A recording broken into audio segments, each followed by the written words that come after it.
Hello दोस्तों। स्वागत है आप सभी का। तो आज हम लगाने वाले हैं आरआरबी एनटीपीसी का लाइव मॉक टेस्ट, जो कि इस वक्त टेक्स्ट बुक पर चल रहा है। RRB NTPC CBT 1 superfast live test के नाम से। ठीक है जी। तो जैसा कि आप सभी लोग जानते हैं, और जो लोग नहीं जानते मैं उनको बता देता हूँ कि हम यहाँ पे करेंगे इस मॉक का सॉल्यूशन। और इसमें आप सीख कह सकते हैं अप्रोच, एग्जाम ओरिएंटेड अप्रोच, कि आप किस तरीके से एग्जाम में विद इन टाइम क्वेश्चंस को करेंगे, कैसे आप कई बार यूनिट डिजिट से आंसर तक पहुंचेंगे और कैसे आप कई बार ऑप्शन से आंसर तक पहुंचेंगे। इसी तरह की छोटी छोटी सी चीज़ें जो आपका एग्जाम में बहुत सारा समय बचा सकती हैं, वो आप यहाँ पे सीख सकते हो। ठीक है जी। तो इससे पहले के भी जो लाइव टेस्ट हैं वो हम सॉल्व करते हुए आ रहे हैं, तो उनके सॉल्यूशंस आप देख सकते हो। प्लेलिस्ट का लिंक आपको वीडियो के डिस्क्रिप्शन में मिल जाएगा, वहाँ से आप जाके उनके सॉल्यूशंस को भी देख सकते हो। ठीक है जी। तो चलिए शुरू करते हैं आज का mock test. Start now.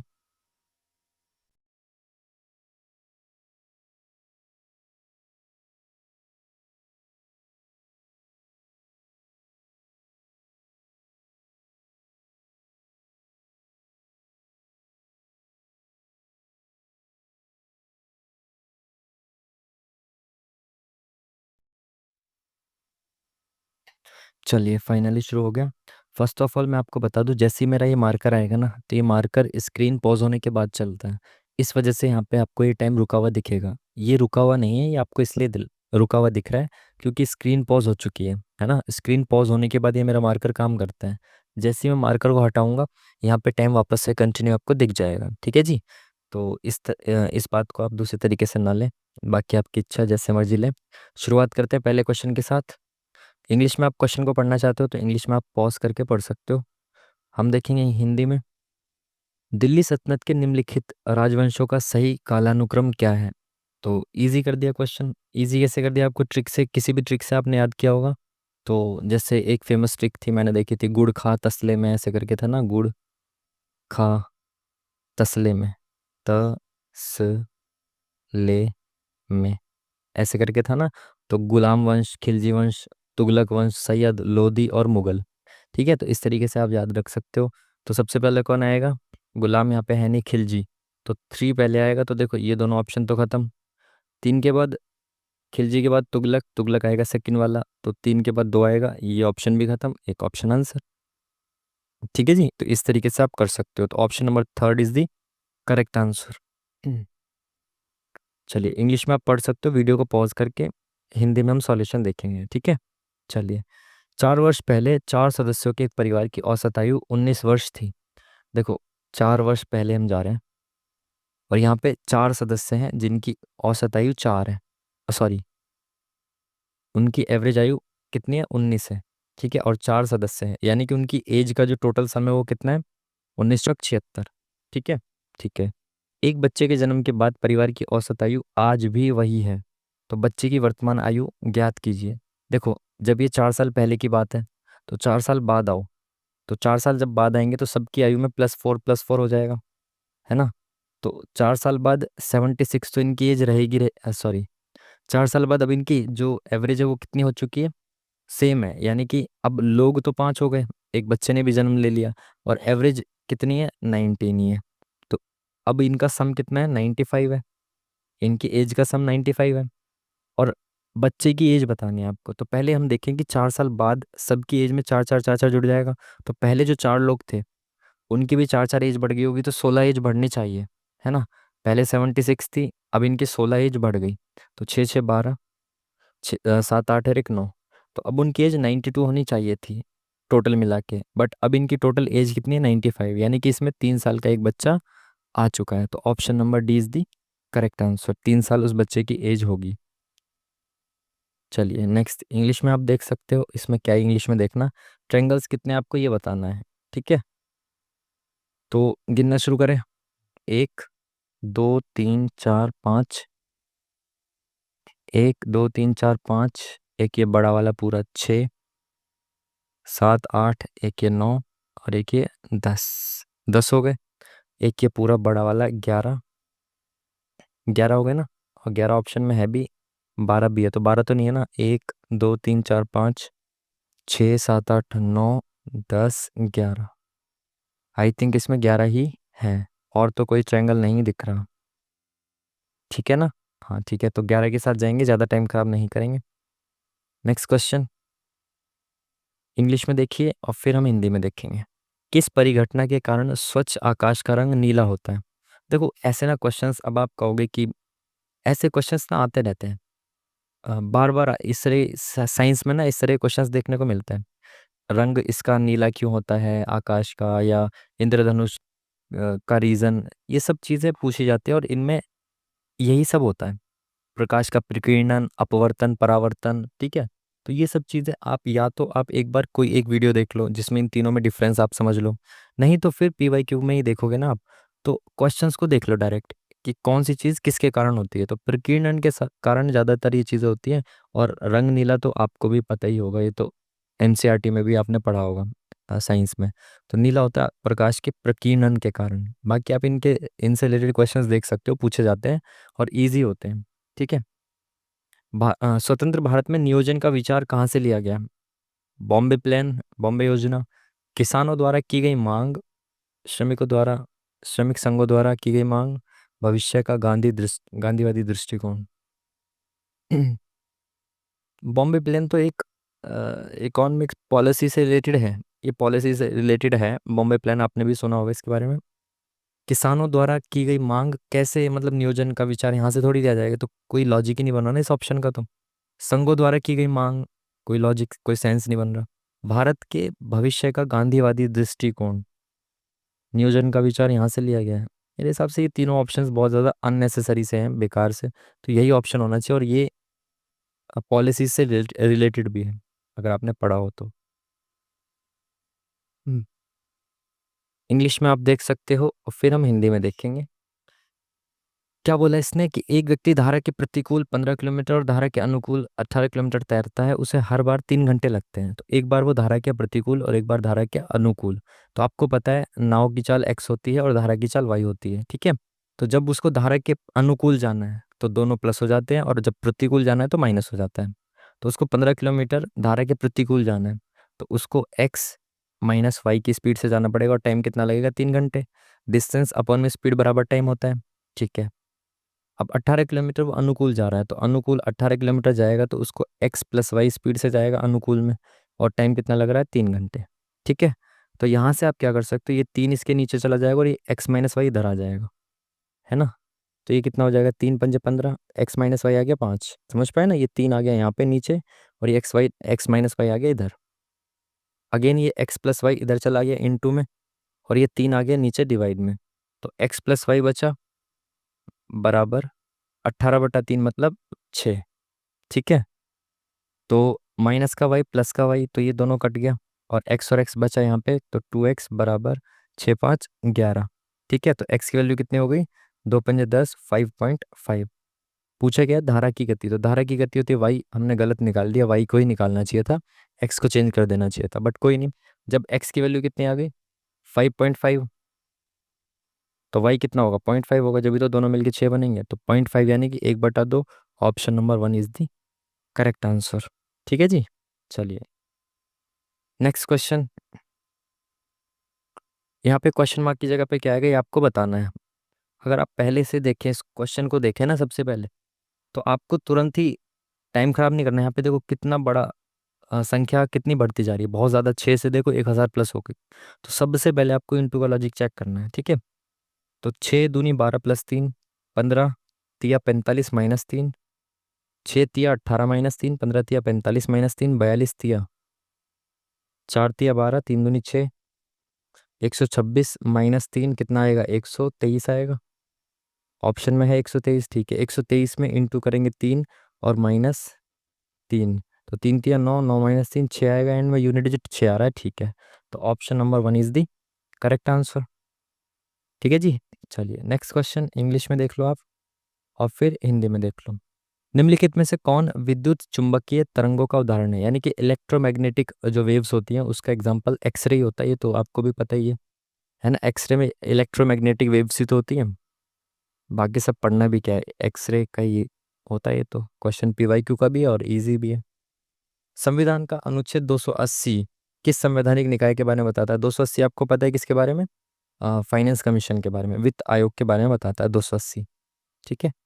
English में देख लो और फिर हिंदी में देख लो। एक दुकानदार अब दुकानदार अपने सामान पर 20% लाभ अर्जित करता है। एक चोरी में उसने 20% सामान की हानि हो गई। उसका लाभ या हानि प्रतिशत क्या होगा? देखो, कोई चीज़ 100 रुपए की है उसके पास, और वो उसको 20% के लाभ पे बेचता है, यानी कि वो 120 रुपए में उसको बेचता है। ठीक है। अब चोरी में उसके पास केवल 80 यूनिट रह गई, 20% सामान चोरी हो गया। अब वो इस 80 को 20% के लाभ पे बेचेगा, तो यानी कि 120% यानी 6/5 पे बेचेगा। 20% के लाभ पे मतलब 20% का मतलब होता है 1/5, यानी 5 की चीज़ 6 में बेचेगा। तो ये 6/5 में बेचेगा, तो 5 एकम 5, 3 दरिया 5 30, 16 6 96। तो अब उसके 100 रुपए की जो चीज़ थी ना, उसमें से 20 यूनिट खो गई, 80 यूनिट बची। और 80 यूनिट को भी 20% के प्रॉफिट पे बेचने के बाद भी वो पूरे 100 रुपए नहीं कमा पाया। तो 4 रुपए की उसको हानि हो गई 100 रुपए पे, यानी कि 4% की हानि हो गई। Option number 1 is the correct answer. चलिए, इंग्लिश और हिंदी देखें। इसमें ऑड वन आउट छांटना है। तो घोंसला चिड़िया, तो चिड़िया घोंसले में रहती है, राजा महल में रहता है, किसान झोपड़ी में रहता है, और शेर मांद में रहता है। तो शेर इधर आना चाहिए था, मांद इधर आनी चाहिए थी, तो ये वाला ऑप्शन गलत है। Odd one out. ठीक है। इंग्लिश और हिंदी। वायुमंडलीय दाब पर 1 किलोग्राम ठोस को उसके गलनांक पर द्रव्य में बदलने के लिए जितनी ऊष्मा ऊर्जा की आवश्यकता होती है उसे डैश कहा जाता है। संघनन की गुप्त ऊष्मा, वाष्पीकरण की गुप्त ऊष्मा, संलयन की। 1 किलोग्राम ठोस को उसके गलनांक पर द्रव में बदलने के लिए जितनी ऊष्मा, तो पिघला रहा है उसको, है ना, और द्रव में बदल रहा है। तो वाष्पीकरण की गुप्त ऊष्मा तो होगी नहीं, तो वाष्पीकरण तो नहीं हो रहा है यहाँ, ये तो मेरे हिसाब से ये वाला तो नहीं होना चाहिए। ऊर्ध्वपातन का भी कोई सीन नहीं है, तो ये भी नहीं होना चाहिए। संघनन और संलयन की गुप्त ऊष्मा।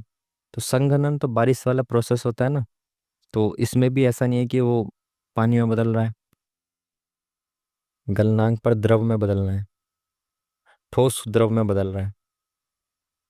तो संघनन और संलयन, तो ये तो बारिश वाला प्रोसेस हो जाएगा उसमें। तो यही ऑप्शन आई थिंक होना चाहिए, थर्ड वाला, अगर एलिमिनेशन से देखा जाए इन दोनों में से एक होगा, बट मेरे हिसाब से ये वाला होना चाहिए। बाकी देखते हैं, लेट्स सी। इंग्लिश और हिंदी। किस राज्य सरकार ने सोशल मीडिया के जागरूक उपयोग को प्रोत्साहित करने के लिए डिजिटल डिटॉक्स पहल की घोषणा की है? साउथ के सारे राज्य तो भाई मुझे पता नहीं करंट अफेयर का, बट ऐसी चीज़ें, केरल थोड़ा सा ज़्यादा अच्छा कह रहा हूँ, थोड़ा सा वो एडवांस स्टेट है, पढ़ा लिखा। तो शायद ऐसी पहले ये वाला स्टेट करे, है ना। पता नहीं है मेरे को, ठीक है, मैं लॉजिकल गैस के साथ जा रहा हूँ जो मुझे लग रहा है, ठीक है। महात्मा गांधी राष्ट्रीय ग्रामीण रोजगार गारंटी अधिनियम मनरेगा 2005 प्रत्येक ग्रामीण परिवार को प्रत्येक वर्ष डैश दिनों की, तो 100 दिनों का रोजगार दिया जाता है। आप सभी को पता है, इजी है ये तो बहुत। ठीक है, मनरेगा के तहत सभी को 100 दिन का रोजगार दिया जाता है। ठीक है। एक व्यक्ति 75 किलोमीटर प्रति घंटे की गति से 4 घंटे, अगले 6 घंटे इतने किलोमीटर प्रति घंटे की गति से कार चलाता है। पूरी यात्रा के दौरान औसत गति, आपको पता है औसत गति क्या होता है? टोटल डिस्टेंस अपॉन में टोटल टाइम। इसको हम कहते हैं एवरेज स्पीड, बिल्कुल। तो इसने टोटल डिस्टेंस कितना चला है? तो डिस्टेंस बराबर होता है टोटल डिस्टेंस, आपको देखना है। तो उसकी स्पीड इतनी थी और टाइम इतना था, तो डिस्टेंस बराबर स्पीड इंटू टाइम। तो पहले उसने चला 75 किलोमीटर की स्पीड से 4 घंटे तक, तो इतना चल दिया उसने, ठीक है। प्लस फिर 6 घंटे चला उसने 90 की स्पीड से, ठीक है। और टोटल टाइम उसको कितना लग रहा है? 4 घंटे यहाँ चला और 6 घंटे यहाँ चला, तो टोटल टाइम उसको लगा 6 4 10 घंटे, ठीक है। तो 75 दूनी 150 दूनी 300, प्लस 9 चौक 36 अपॉन में 10, तो 1 0 से 1 0 खत्म, या आप प्लस कर लो, 660 आएगा अपॉन में 10, यानी कि 66। ये क्या हो गया? 66 ऑप्शन में नहीं है। 150 दूनी 300, 6 नीम 54, ये मैंने 36 क्यों लिख दिया? 6 नीम 54 होगा ना, 6 नीम 54, तो 5 और 3 8 और 4 84। Option number 1 is the correct answer. वो 360 लिख दिया मैंने, वहाँ पे 540 आएगा, ठीक है। ऑड वन आउट छांटना है आपको।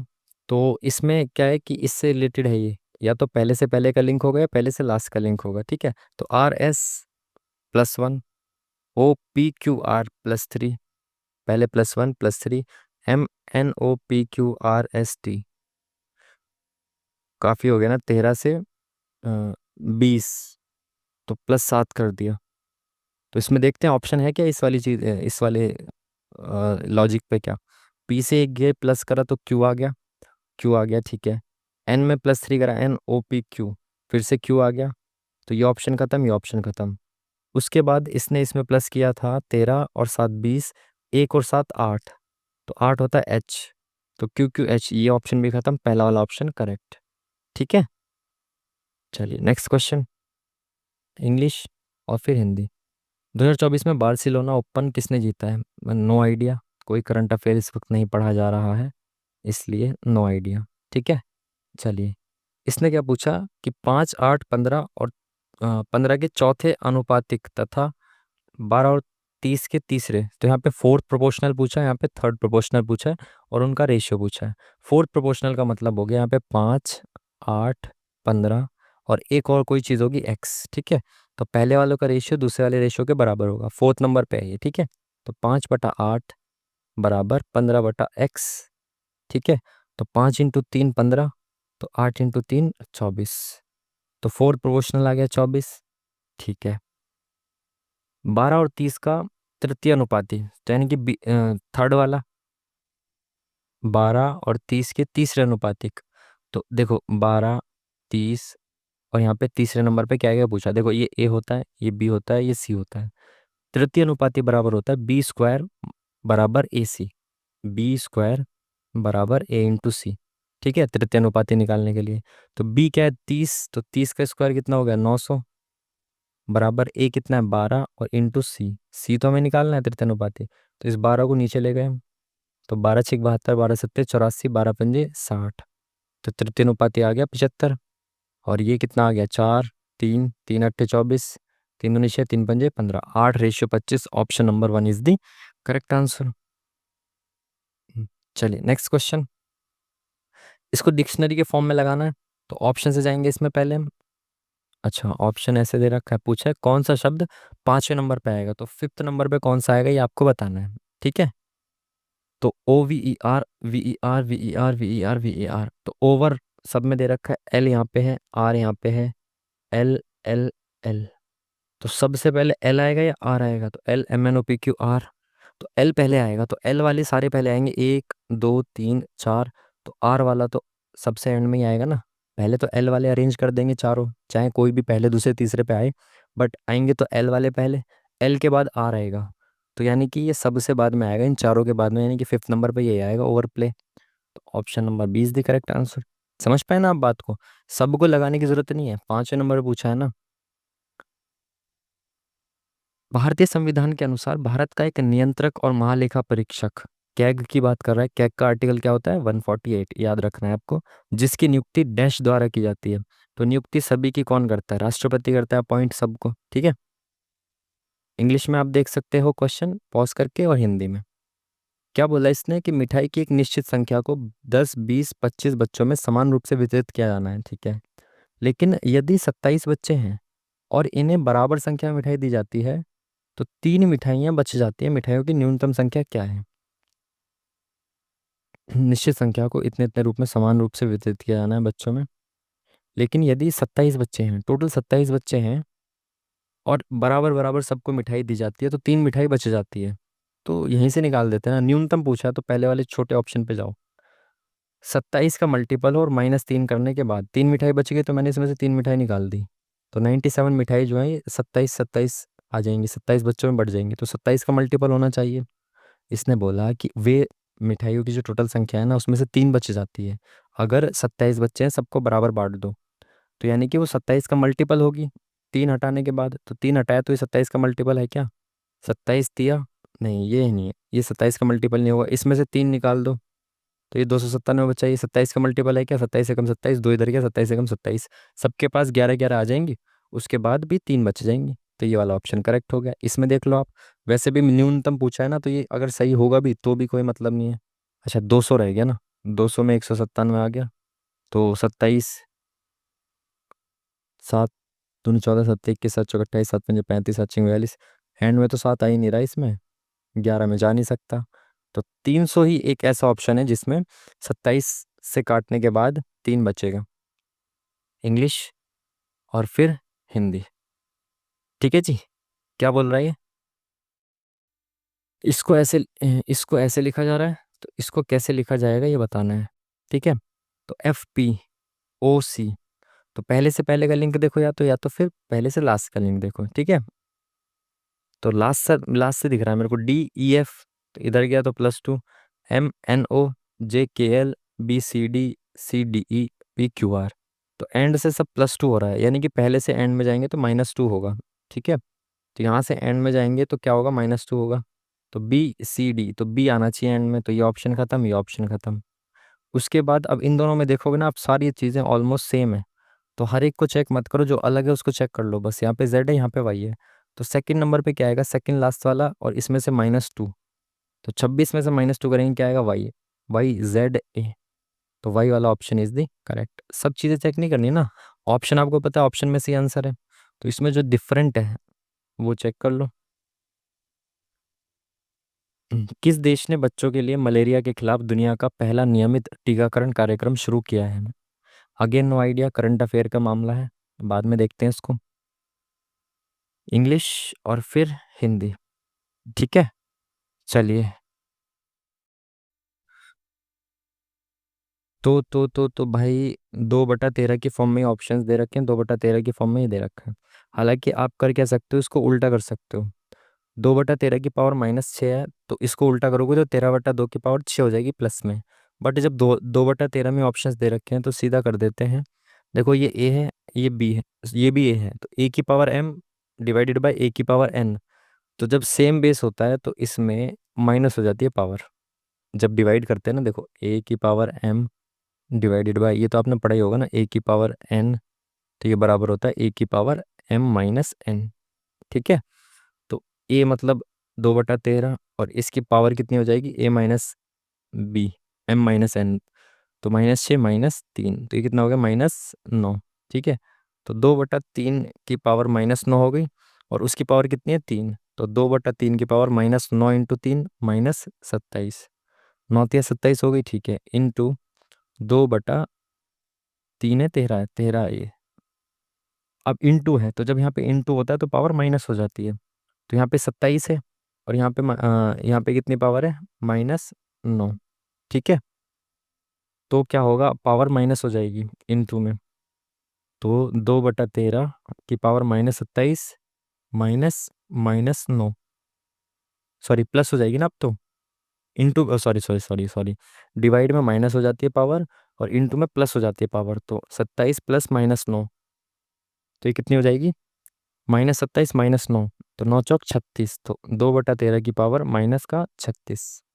ठीक है, चलिए, option number 1 is the correct answer. हो सकता है भाई थोड़ा बहुत सिली मिस्टेक्स हो जाए, तो उसको आप देख लेना, हो सकता है गलतियां भी हो जाए कुछ, तो बाद में चेक कर लेंगे। ठीक है, मनोज सपना का पति है, तो मनोज जो है वो पति है किसका, सपना का, जिसकी माता नीलम है। अब देखो जिसकी, अगर यहाँ पे और लिखा होता तो वो पहले से संबंधित होता, यहाँ पे जो की जिसकी, तो ये लिखा है तो ये दूसरे से संबंधित है। जिसकी माता नीलम है, तो यानी कि सपना की माता नीलम है, माता है ये। ठीक है, मनोज सपना का पति है, मनोज पति है सपना का, जिसकी माता नीलम है, सपना की माता नीलम है। नीलम का पोता आदित्य है, तो नीलम का पोता यानी कि सपना का कोई भाई होगा, और उसका एक बेटा होगा, कौन, आदित्य। ठीक है ना, नीलम का पोता यानी कि ये तो लड़की है, और इनका कोई भाई होगा, उसका एक बच्चा होगा पोता, जिसका नाम आदित्य है, जो शेफाली का भाई है। तो आदित्य है, जो आ गया ना, तो जो का मतलब है सेकंड वाला, सेकंड व्यक्ति। नीलम का पोता आदित्य है, तो आदित्य सेकंड व्यक्ति कौन है, आदित्य, आदित्य की बात चल रही है। तो आदित्य शेफाली का भाई है, तो आदित्य भाई है शेफाली, यहाँ पे सपना है, तो यहाँ शेफाली ऐसा लिख दो, ये भाई है। ठीक है, सॉरी शेफाली का भाई है ना ये तो। शेफाली विजय की पुत्री है, तो शेफाली माइनस विजय, विजय की पुत्री है तो विजय ये होगा, इसकी तो पुत्री है। ठीक है, जो मनोज की पत्नी का भाई है, तो मनोज की पत्नी का भाई विजय है, बिल्कुल सही बात है। सपना शेफाली से किस प्रकार संबंधित है, सपना शेफाली के पापा की बहन है, तो पापा की बहन कौन होती है, बुआ, तो option number C is the correct answer. चलिए नेक्स्ट क्वेश्चन, इंग्लिश में देख लीजिए फिर हिंदी में। 1859 में बंगाल में नील विद्रोह, देखने की जरूरत नहीं है पूरे क्वेश्चन को, क्योंकि 1859 में नील विद्रोह हुआ था ना। और वो भी बंगाल में। हजारों रैयत का मतलब होता है किसान द्वारा नील के पौधे को विकसित करने से इनकार करने से संबंधित है। तो नील के पौधे से रिलेटेड वैसे भी नील विद्रोह है, और 1859 में भी नील विद्रोह है। ठीक है, तो नील विद्रोह से रिलेटेड और भी बातें याद रखनी है आपको, सारी चीजें, है ना। जैसे एक नील दर्पण नाम का नाटक लिखा था दीनबंधु मित्र ने, यूपीएससी के प्री में पूछा गया क्वेश्चन। ठीक है, तो ये सब फैक्ट भी आप याद करते हुए चलेंगे। तुगलक वंश का तीसरा शासक कौन है जिसने दिल्ली पर शासन किया तथा विभिन्न उद्यानों और नहरों का निर्माण कराया? तो नहरों के लिए फेमस कौन था? Firoz Shah Tughlaq. Option number C, है ना। ये तो पीवाईक्यू में पहले भी बहुत बार पूछा गया है कि जो नहरों के लिए, विशेष रूप से नहरों का निर्माण कराया जिसने, वो शासक कौन है? फिरोज शाह तुगलक। एक अधिकारी और एक क्लर्क का मासिक वेतन का अनुपात इतना और इतना है। एक अधिकारी है और एक क्लर्क है, तो इसका रेशियो कितना है? ये है। यदि अधिकारी के मासिक वेतन में 7,000 और क्लर्क के वेतन में 3,000 की वृद्धि होती है, अधिकारी में कितनी वृद्धि हो गई? 7,000 की। और क्लर्क के वेतन में कितने की वृद्धि हो गई? 3,000 की। तो अनुपात 9:7 हो जाता है, सॉरी 19:7 हो जाता है रेशियो। ठीक है, तो प्रारंभिक वेतन बताना है अधिकारी का। देखो इसमें कितना जुड़ा? 7,000। और रेशियो कितना बढ़ रहा है? 8। 8 रेशियो बढ़ रहा है। और इसमें 3 रेशियो बढ़ रहा है। 3 रेशियो की वैल्यू 3,000 है, लेकिन 8 रेशियो की वैल्यू 7,000 है, तो मामला यहाँ पे ऐसे नहीं बनेगा। ठीक है, अब मैं आपको चाहता हूँ इस बेसिक से, ठीक है, बेफिजूल का टाइम खराब नहीं कराना चाहता। बेसिक देखो, पहले अधिकारी और क्लर्क। अधिकारी का पहले 11 था और क्लर्क का कितना था? 4 था वेतन। अब इसमें कितना वृद्धि हो गई? मैं एक्स मान लेता हूँ, ये 11x था, ये 4x था इसका वेतन। ठीक है, ये एक्स। अधिकारी के वेतन में 7,000 की वृद्धि हुई और क्लर्क के वेतन में 3,000 की वृद्धि हुई। इससे हुआ क्या कि इनका जो रेशियो है, अधिकारी और क्लर्क का रेशियो 19/7 हो गया। ठीक है, बिल्कुल ठीक है। अब क्या करेंगे? इस 7 को इधर ले जाओ, इस 19 को इधर ले जाओ, इस वाले को इधर ले जाओ 19 की तरफ, तो ये 7 इधर आ जाएगा। तो ये कितना हो गया? 11×7 77x प्लस 7×7 49,000। ठीक है ना, ये 7 से यहाँ पे 7 को लाके मल्टीप्लाई कर रहे हैं और यहाँ पे 19 से मल्टीप्लाई करेंगे 4x प्लस 3,000 की। ठीक है, बराबर, तो 19 चौक 76x प्लस 19 तिया 57,000। ठीक है, यहाँ पे 76x से इधर जाएगा तो 77 में से 76 गया, 1x बचा, बराबर ये 49,000 इधर जाएगा, तो इसमें से माइनस करेंगे तो कितना बचेगा? 50×7 = 8,000। तो x की वैल्यू आ गई 8,000। पूछा क्या है? आरंभिक वेतन। तो अधिकारी का आरंभिक वेतन है 11x, 11×8 = 88,000। तो option number A is the correct answer. ठीक है, 11x था ना उसका आरंभिक वेतन, और x की वैल्यू आई 8,000, तो 11×8 = 88। ठीक है जी, चलिए नेक्स्ट क्वेश्चन। कितने स्वयंसेवक पर्यवेक्षक हैं लेकिन ना तो दानदाता है और ना ही फील्ड वर्कर हैं? तो स्वयंसेवक देखो, पहले स्वयंसेवक ये है। ठीक है, पर्यवेक्षक हैं। पर्यवेक्षक कौन है? पर्यवेक्षक हैं ट्रायंगल के अंदर, यानी कि इसके अंदर हैं, लेकिन ना तो दानदाता है और ना ही फील्ड वर्कर हैं। तो दानदाता, फील्ड वर्कर यानी कि ये नहीं होने चाहिए, और ना ही दानदाता, यानी कि दानदाता तो इसके अंदर है, दानदाता भी नहीं होने चाहिए। ऐसे स्वयंसेवक ना तो दानदाता हैं जो, और ना ही फील्ड वर्कर हैं, लेकिन पर्यवेक्षक हैं। तो ये तो पॉसिबल ही नहीं, क्योंकि पर्यवेक्षक तो सारे इसके अंदर आ रहे हैं ना, और इसकी मना कर रहा है। ऑप्शंस देखें कि इसमें जीरो है क्या? हैगा, तो यानी कि सही बात है। एक भी ऐसा नहीं दिख रहा इसमें। पर्यवेक्षक तो है, इसने कहा पर्यवेक्षक ट्रायंगल है, ये तो है पर्यवेक्षक, लेकिन दानदाता और फील्ड वर्कर नहीं है। तो ये तो सारे फील्ड, ये जो ये क्या है, ये दानदाता वाले हैं, ये दानदाता के अंदर ही तो है। तो जितने भी ये होंगे ये तो दानदाता तो होंगे ही ना, तो ऐसा तो पॉसिबल ही नहीं है। यानी ये जो पर्यवेक्षक हैं, इसके अंदर जो भी हैं वो इसके अंदर भी तो हैं, दानदाता के अंदर भी तो हैं। तो ये कैसे पॉसिबल है कि वो दानदाता ना हो? चलिए, तो इसका आंसर जीरो होना चाहिए I think. Next question, English में देख लीजिए फिर हिंदी में। Best actor and a leading role का ऑस्कर किसने जीता है? देखो, ऑस्कर पुरस्कार बहुत ज़्यादा इंपॉर्टेंट है, नो डाउट, बट क्योंकि मैं बिल्कुल करंट अफेयर नहीं पढ़ रहा, तो मुझे बिल्कुल नहीं पता इसके बारे में। ठीक है, इंग्लिश और हिंदी, 3 अलग अलग सड़क चौराहों पर, एक बार कलर बदल दें इसका, एक सेकेंड। ट्रैफिक लाइट क्रमशः इतने सेकंड इतने इतने सेकंड बाद बदलती है। यदि सभी सुबह सुबह 8:20 पर एक साथ बदलती हैं तो पुनः एक साथ कितने बजे बदलेंगी। कुल मिला के ये कहना चाह रहा है इतने 8:20 पर एक साथ जली तो उसके बाद दोबारा एक साथ कब जलेंगी। तो आपको पता है वो घंटी वाले क्वेश्चंस होगी, एक साथ इतने बजे बजी तो उसके बाद एक साथ कब बजेगी। तो इन सब में निकालते क्या हैं आप, एलसीएम। ठीक है, तो आपको इन सभी का एलसीएम निकालना है। तो एलसीएम हम कैसे निकालते हैं, ये 108 सबसे बड़ी संख्या को हमने एलसीएम मान लिया। तो अब इसको मैं कैसे लिख सकता हूँ, 12 निम्मा 108। बिल्कुल। अब ये क्या है 72, तो 72 को मैं कैसे लिख सकता हूँ, 12 6 72, तो 12 इंटू 6। तो 12 इसमें है, 6 इसमें है क्या, 3 तो इसमें है, 3 तिया 9 में। लेकिन 3 दूनी 6 होता है तो 2 नहीं है, तो 2 इसमें मैंने ऐड कर दिया, 48। तो 48 के लिए 12 चौक 48 होता है, 12 भी है दुआ भी है, चौके के लिए 2 और ऐड करना पड़ेगा। ठीक है, तो ये इनका एलसीएम हो जाएगा 12 निम्मा 108 इंटू 2 दूनी 4, तो 432। 432 सेकंड के बाद ये एक साथ पुनः बजेंगी। तो सेकंड को बदल देंगे मिनट में, तो 6 कम 6, 6 सत्ते वाली 6 दूनी 12, तो 7.2 मिनट के बाद एक साथ बजेंगे, यानी कि 27.2 मिनट। तो यहाँ तो 27 ऑप्शन में है लेकिन 0.2 नहीं दे रखा, यानी सेकंड्स नहीं दे रखी, मिनट में पूछ रहा होगा क्या पता, क्योंकि सेकंड्स नहीं दे रखे तो 8:27 होना चाहिए। इंग्लिश में देख लीजिए और फिर हिंदी में देख लीजिए। भारतीय डॉक्टर और महिलाओं के बीच संबंध को सबसे बेहतर तरीके से दर्शाया जा सकता है। मैंने पहले भी आपको बताया कि पहले ये जो 3 चीजें हैं ना, इनको इस तरीके से देखो कि क्या तीनों एक व्यक्ति हो सकता है। कोई व्यक्ति भारतीय भी हो, डॉक्टर भी हो और महिला महिला भी हो, तो तीनों चीज हो सकता है कोई व्यक्ति, बिल्कुल हो सकता है। तो इसमें हमेशा ये वाला डायग्राम बनता है जो तीनों को क्रॉस करता है। तो option number 4 is the correct answer. चलिए नेक्स्ट, इंग्लिश और फिर हिंदी।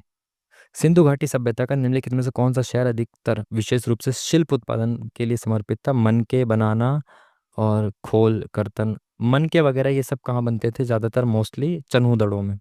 ये शिल्प उत्पादन के लिए बहुत फेमस था। इजी क्वेश्चन है, पढ़ाई होगा आपने इंडस वैली सिविलाइजेशन में।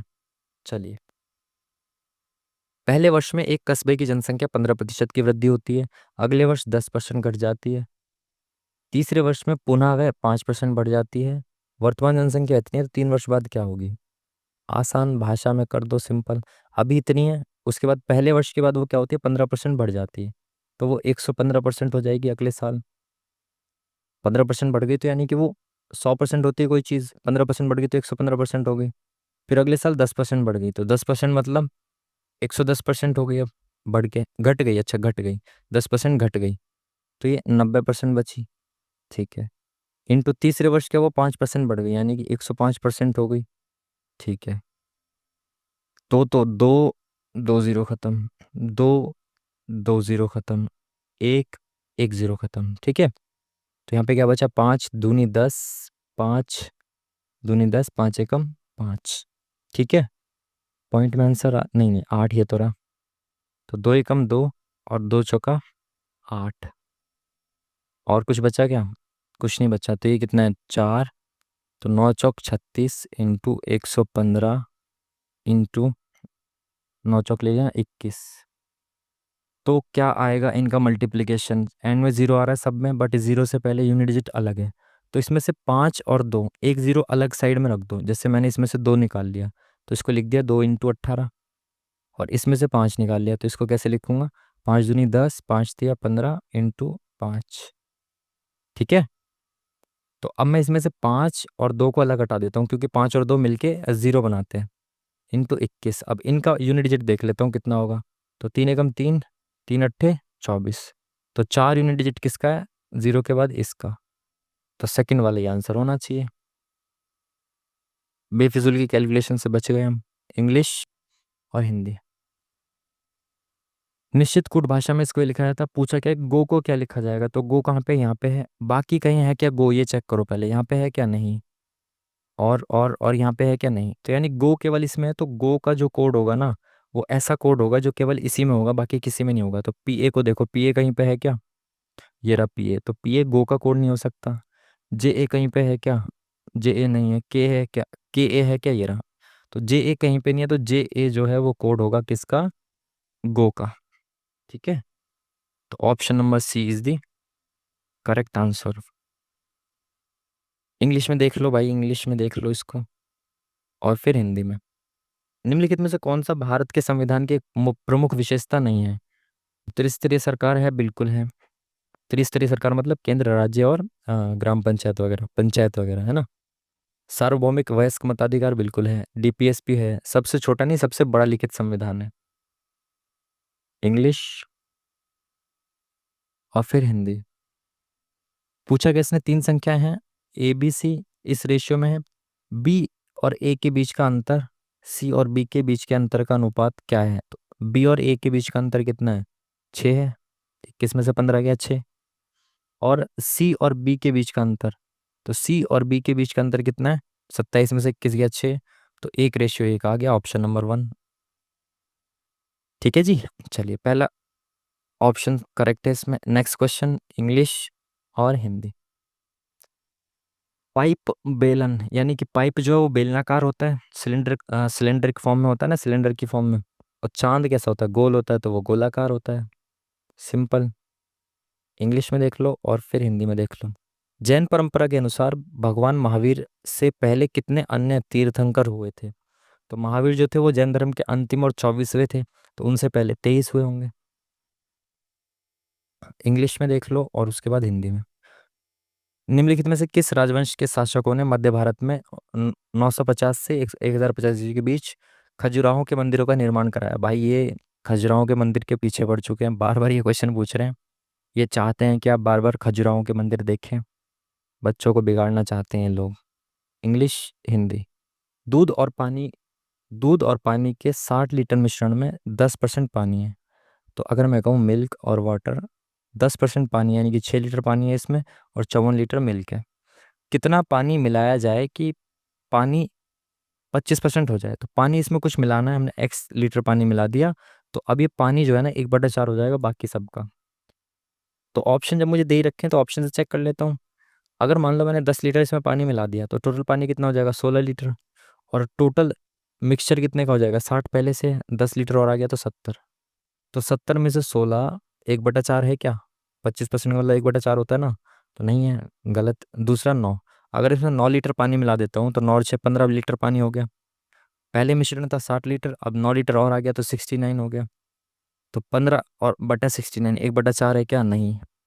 अब 12 लीटर पानी मिला दो, 6 और 12 18। पहले 60 लीटर पानी था, 12 लीटर और, पहले 60 लीटर मिक्सचर था, अब 12 लीटर और मिला दिया तो 72 हो गया।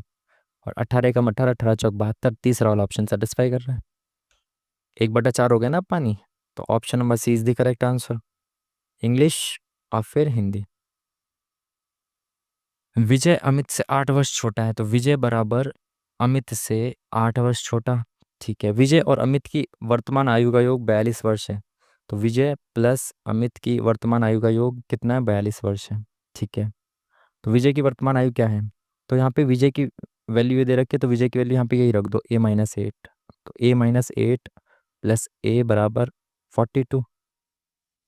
तो ए और ए 2A हो गया, और यहाँ से -8 इधर जाएगा तो +8 हो जाएगा, तो ये कितना हो गया? 50। और ए की वैल्यू 50/2 यानी कि 25 आ गई। ए की वैल्यू अगर 25 है, तो ए की वैल्यू यहाँ पे 25 रख देंगे, यहाँ पे रख दो 25। तो विजय की पूछिए, तो विजय की एज के लिए 25 इधर जाके माइनस हो जाएगा, तो 42 में से 25 गया, 12 में से 5 गया 7, 3 में 2 गया 1, 17 वर्ष। Option number C is the correct answer. ठीक है जी, चलिए नेक्स्ट क्वेश्चन, इंग्लिश और फिर हिंदी। किस प्रक्रिया द्वारा एक ठोस पदार्थ सीधे गैस में परिवर्तित हो जाता है? ऊर्ध्वपातन। ये तो बहुत इंपॉर्टेंट, बार बार पूछा जाता है, और एनसीईआरटी के पहले या दूसरे चैप्टर में दे रखा है 9th क्लास की। ठीक है, तो चलिए, ये बराबर 1 है, तो इसकी वैल्यू क्या होगी ये बताना है। दो वेरिएबल हैं एक्स और वाई, तो एक की वैल्यू मैं 0 रख सकता हूँ क्या? अब मैंने इसको वाई को 0 मान लिया, तो एक्स कितना आ गया? 1 आ गया। ठीक है, तो एक्स की वैल्यू 1 रखी, तो यहाँ पे 1। वाई की वैल्यू 0, तो 0 × 0 0। वाई की वैल्यू 0 0, तो इस पूरे का मान कितना आ गया? 1। Option number B is the correct answer. जितने भी वेरिएबल दे रखे हैं उनमें से एक को हटा के बाकी सबको आप वैल्यू कुछ भी मान सकते हो। ठीक है, जैसे 3 वेरिएबल दिए होते तो 2 को आप कुछ भी मान सकते थे। चलिए, ये बताना है कि यहाँ पे इस पैटर्न में क्या आएगा। ठीक है, तो ऑप्शन में अगर हम देखें, पहला वाला दिख रहा है, पहला वाला बिल्कुल सही दिख रहा है। दूसरा वाला गलत, तीसरे वाले में ये बीच में कहाँ से आ गया, ये भी नहीं होगा। चौथे वाले में खड़ा कर दिया मामला इसने, गलत। तो पहला वाला ऑप्शन ठीक इसमें दिख रहा है, ठीक है ना। हाँ ठीक है। इंग्लिश और उसके बाद हिंदी। पश्चिमी विक्षोभ, वेस्टर्न डिस्टरबेंस के संबंध में कौन सा सही है? वेस्टर्न डिस्टरबेंस आप समझते हो ना, जो बारिश का कारण बनता है सर्दियों में। पश्चिमी विक्षोभ सर्दियों के महीनों की मौसमी घटनाएं हैं जो भूमध्य सागर क्षेत्र से पूर्वी प्रवाह द्वारा लाई जाती हैं, बिल्कुल सही, पहला बिल्कुल ठीक है। यह आमतौर पर भारत के दक्षिण और दक्षिण पूर्वी क्षेत्रों का मौसम प्रभावित करते हैं, गलत। ये जो इंडिया है ना हमारा, ये जो इंडिया है,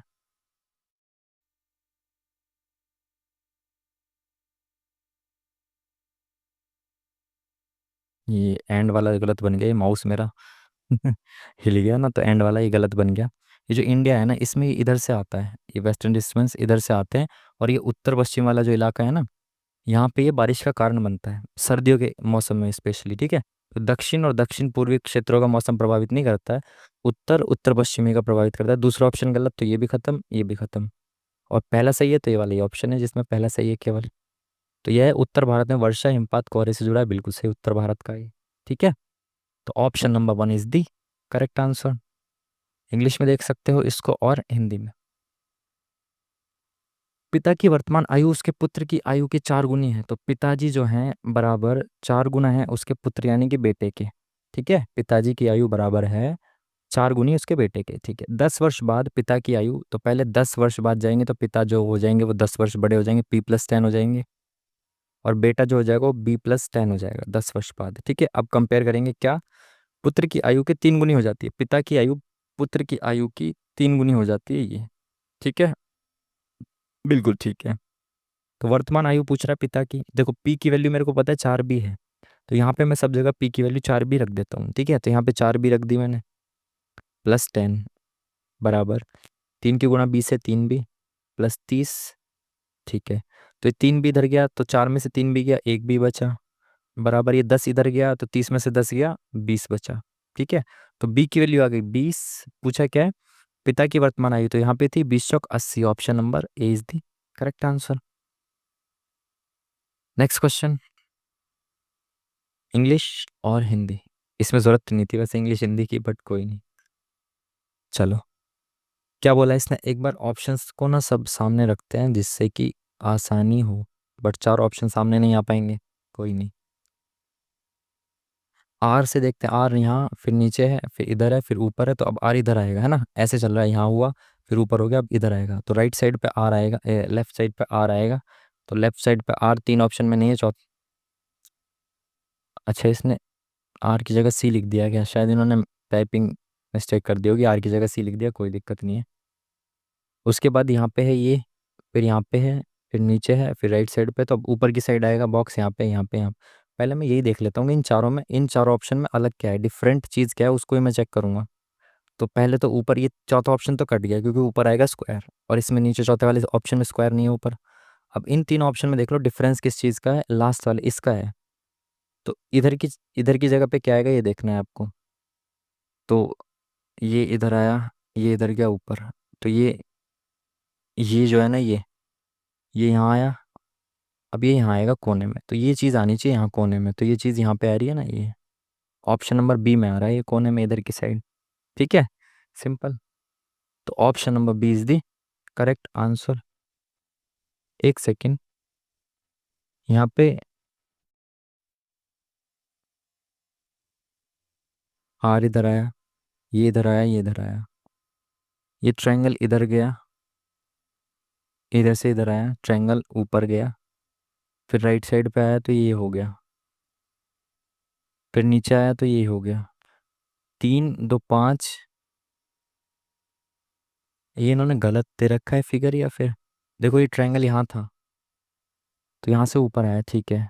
अब ये इधर से नीचे आना चाहिए था यहाँ पे, लेकिन ये ट्रायंगल की जगह ये बन गया, तो फिर नीचे आया, तो अभी इधर जाएगा राइट साइड पे, तो ये इसकी जगह कुछ और बन जाएगा ना, 2 बार है ये ट्रायंगल, 2 बार आया, ये भी 2 बार आएगा, तो अब इसकी भुजा बढ़ जानी चाहिए, आई थिंक ये हो जाना चाहिए। तो शायद पहले वाला हो इसका आंसर। चलिए इंग्लिश में देख लो इसको, पढ़ लो पॉज करके, फिर हिंदी में। क्या बोला इसने, राजगोपालाचारी फॉर्मूला।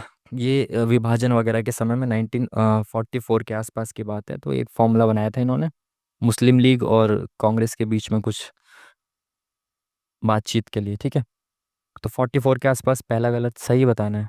तो बंटवारे का फैसला जनमत संग्रह से होगा, ये चीज़ इन्होंने बोली थी कि जनमत संग्रह से इसको करना चाहिए। विभाजन की स्वीकृति, जब मेरे को ये पता है कि दूसरा ऑप्शन है तो बाकी पढ़ने ही क्यों, पर देख लो आप। स्वीकृति के मामले में रक्षा, वाणिज्य, संचार आदि विषयों को बाहर रखा जाएगा। ऐसा तो नहीं था शायद, ऐसा कुछ था, बट मेरे हिसाब से दूसरा वाला ही सही है, जनमत संग्रह की बात की थी इसमें इन्होंने। ठीक है, इंग्लिश और हिंदी।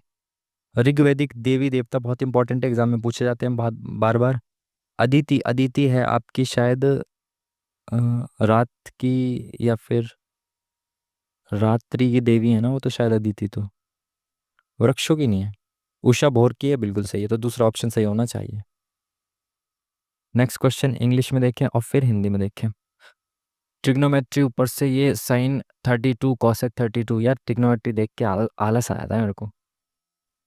टेन 58, तो 60 70 80 90, टेन 90 माइनस थीटा लिखेंगे तो कॉट 32 आ जाएगा। और इसको सॉल्व कर देना यार, अभी बाद में देखेंगे इसको एंड में, ठीक है ना। टाइम खराब, मज़ा नहीं आता इसको देख, क्वेश्चन को करने में फिर। चलिए, ऐसी कितनी संख्याएं बाएं से दाएं, तो इधर से इधर चलना है आपको, बाएं से दाएं हैं जिनके ठीक पहले एक संख्या है और ठीक बाद एक प्रतीक। तो ऐसी संख्या जिनके ठीक पहले संख्या बाद में एक प्रतीक, देखें। ये एक, दो, तीन, तीन है ना, तीन पेयर है, संख्या के पहले संख्या बाद में प्रतीक, संख्या के पहले संख्या बाद में प्रतीक, पहले संख्या बाद में प्रतीक। तो तीन ही पेयर मेरे को दिख रहे हैं, तो option number B is the correct answer मेरे हिसाब से होना चाहिए।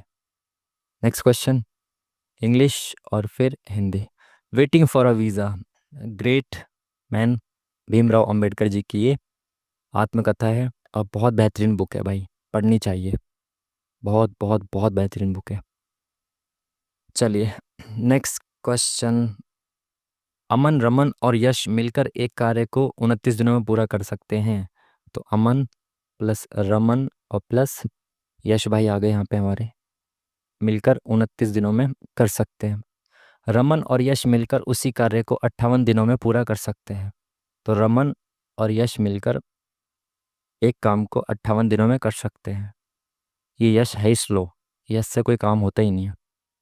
पर ओ भाई, पर यार मेरे को वीडियो में बोलना नीचे, मैंने वीडियो में कुछ इससे पहले एक एक महिला के बारे में बोला था, और उन्होंने सुन लिया उसमें वीडियो में, मतलब पूरी वीडियो देख रहे हैं यार ये लोग।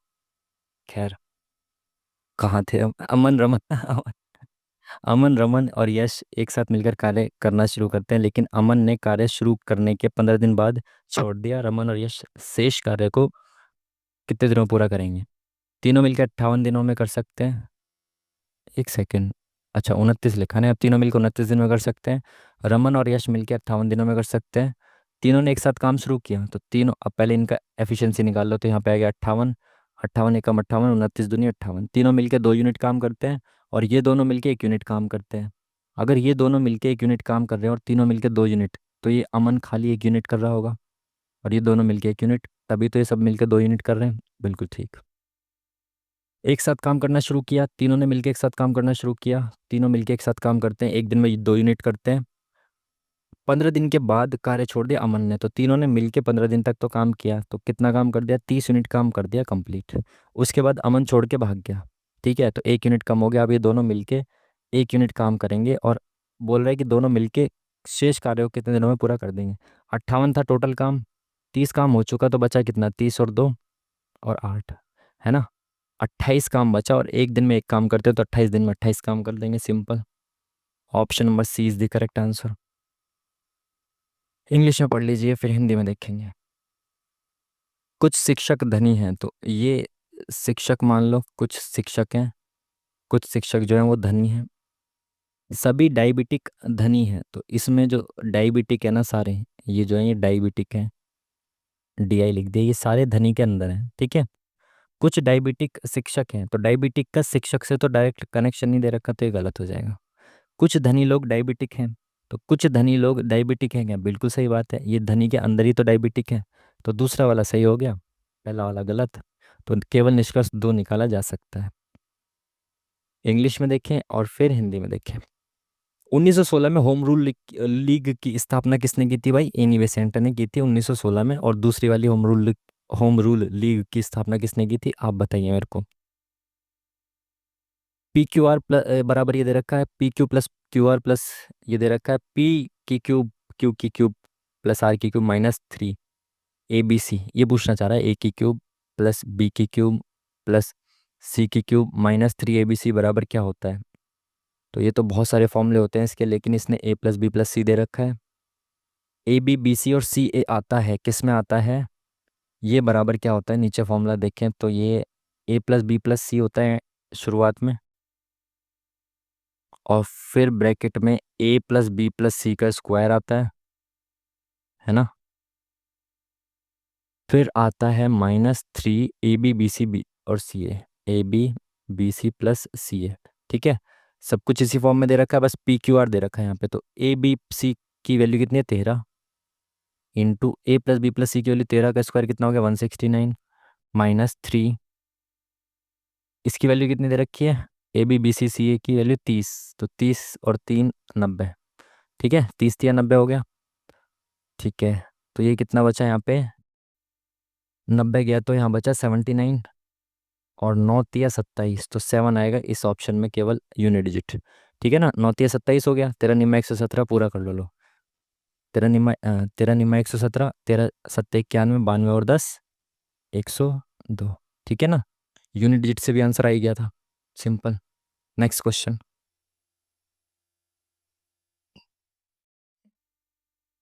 ऑड वन आउट छाटना है आपको इसमें। तो स्क्वायर क्यूब तो नहीं है ये, नहीं स्क्वायर क्यूब तो नहीं दिख रहे। मल्टीपल्स देखें क्या, मल्टीपल हैं क्या इसके, 16 × 96, तो इंटू 16 × 96, 4 और 2, 16 × 4 = 64, तो 16 में इंटू हो रही है 64 की, यानी कि 16 में इंटू 16 × 4 की हो रही है। अपने से 4 गुना की इंटू हो रही है यहाँ पे, 14 × 5 = 70, 14 × 6 = 84, तो इसमें भी इंटू 4 हो रहा है, अपने से 4 गुना ज़्यादा से इंटू कर रहा है वो। ठीक है, 18 निम्मा 162 और 0, यहाँ पे अपने से 5 गुना से इंटू कर रहा है, तो ये वाला लॉजिक अलग होगा। इसमें देख लो, 12 × 4 = 48, 12 × 5 = 60, 12 × 4 = 48, 12 × 8 = 96, तो अपने से 4 गुना से मल्टीप्लाई, अपने से 4 गुना से, यहाँ पे अपने से 5 गुना से कर रहा है, तो ऑप्शन नंबर सी जो है वो सबसे अलग हो गया। चलिए इंग्लिश में देख लो, इसको पढ़ लो, और फिर हिंदी में। संविधान का कौन सा अनुच्छेद कुछ मामलों के दौरान दोनों सदनों की संयुक्त बैठक, जॉइंट सिटिंग की बात करता है, 108 आर्टिकल, जो कि कहाँ से लिया गया है, ये प्रोविजन ऑस्ट्रेलिया से।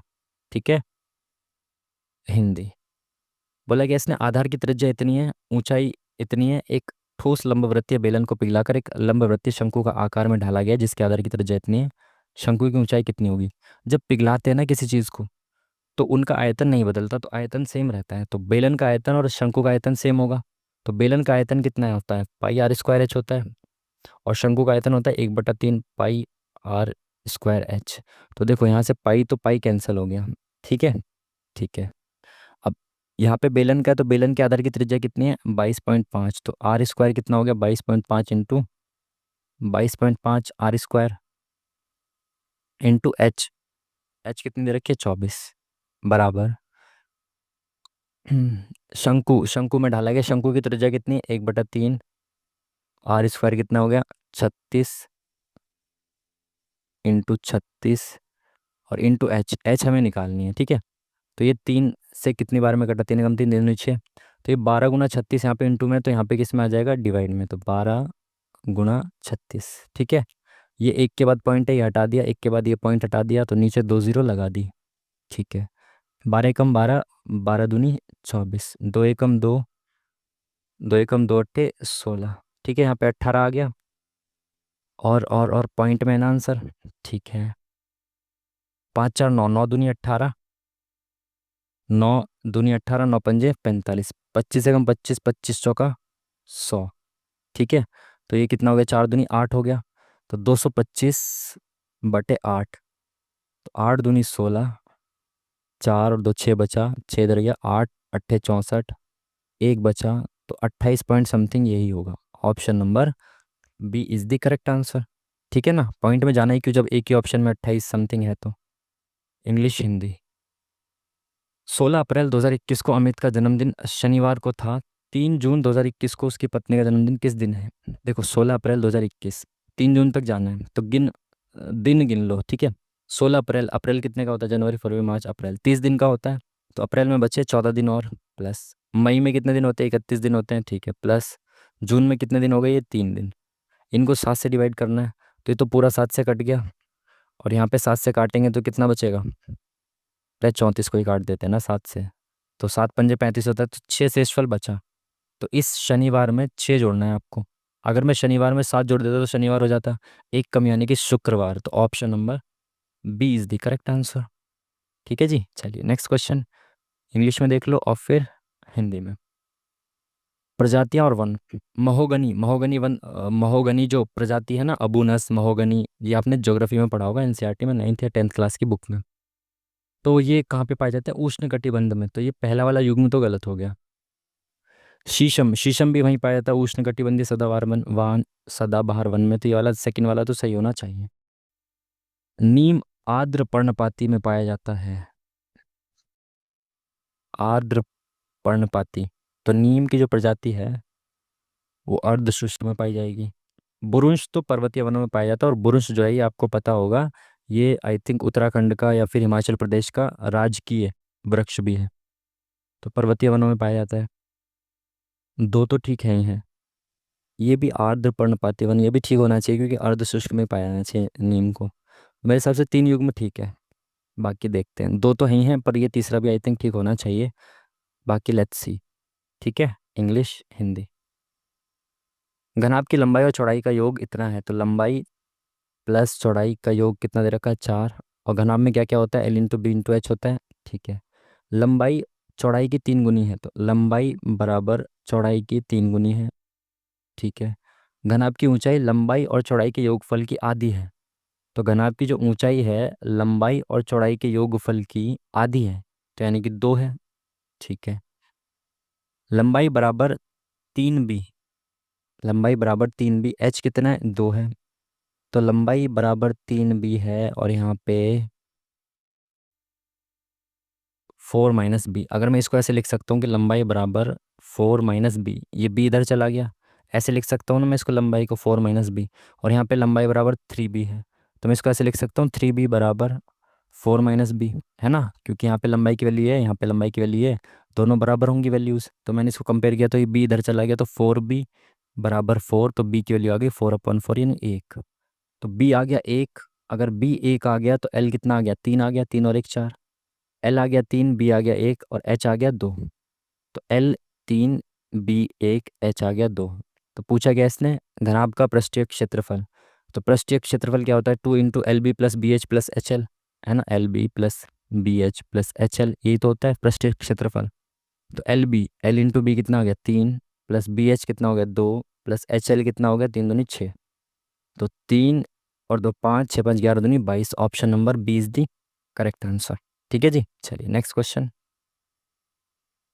इंग्लिश में देखिए, हिंदी में देखिए, क्या बोला इसने? उत्तर दिशा के सम्मुख ऐश्वर्या, तो ऐश्वर्या है जो कि उत्तर दिशा में है, सम्मुख 45 डिग्री दक्षिणावर्त यानी कि क्लॉकवाइज घूमती है। क्लॉकवाइज यानी कि घड़ी की दिशा में 45, देखो ये ऐसे है, और यहाँ पे कितना होता है? ये 90 डिग्री के मोड़ है, ऐसे करके, ठीक है। अब कलर बदल लेते हैं, ठीक है।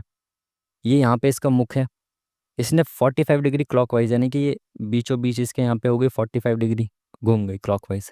फिर एंटी क्लॉकवाइज 135 डिग्री घूमी, तो वापस इधर आएगी, तो ये 40 हो गया, और सॉरी 45, 40 कह रहा हूँ, 45 हो गया, और 90 डिग्री और इधर आना है, तो यानी कि इसका मुंह इधर आ गया, ठीक है। फिर 180 डिग्री क्लॉकवाइज यानी कि ऐसे मुड़ गई 180 डिग्री, तो यहाँ पे आ गया इसका मुंह। अब वह किस दिशा के सम्मुख है? तो यहाँ पे ईस्ट होगा ना, सीधा हाथ की तरफ ईस्ट होता है, तो option number C is the correct answer, पूर्व दिशा में वो है। इंग्लिश और हिंदी। जैन आचार्यों में से कौन मौर्य समाज के संस्थापक चंद्रगुप्त मौर्य के आध्यात्मिक शिक्षक थे? तो इन्होंने जैन धर्म अपना लिया था, बिल्कुल सही। और आई थिंक भद्रबाहु ही थे, है ना, क्योंकि ये साउथ में चले गए थे और वहाँ पे श्रवण बेलगोला में ही चले गए थे ना जीवन के अंतिम क्षणों में, और वहीं पे उन्होंने सेवा की थी। और ये PYQ का भी है आई थिंक, तो भद्रबाहु ही होना चाहिए इसका आंसर।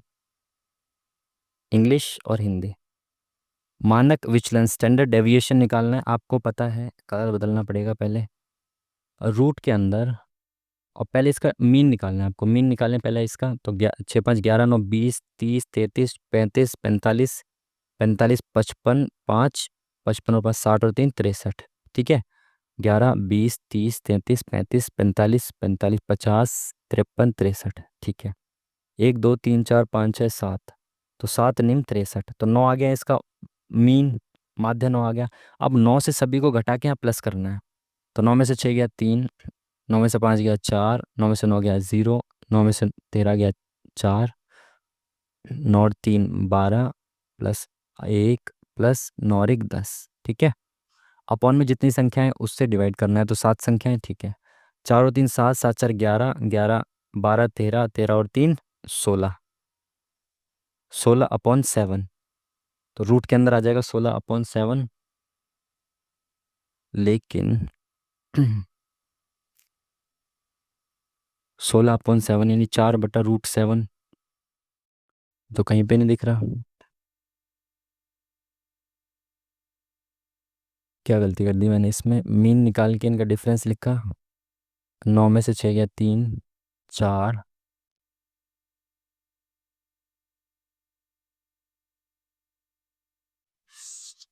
थ्री। स्टैंडर्ड डेविएशन यही तो होता है ना। 11 12 13 14 16 4 10 7,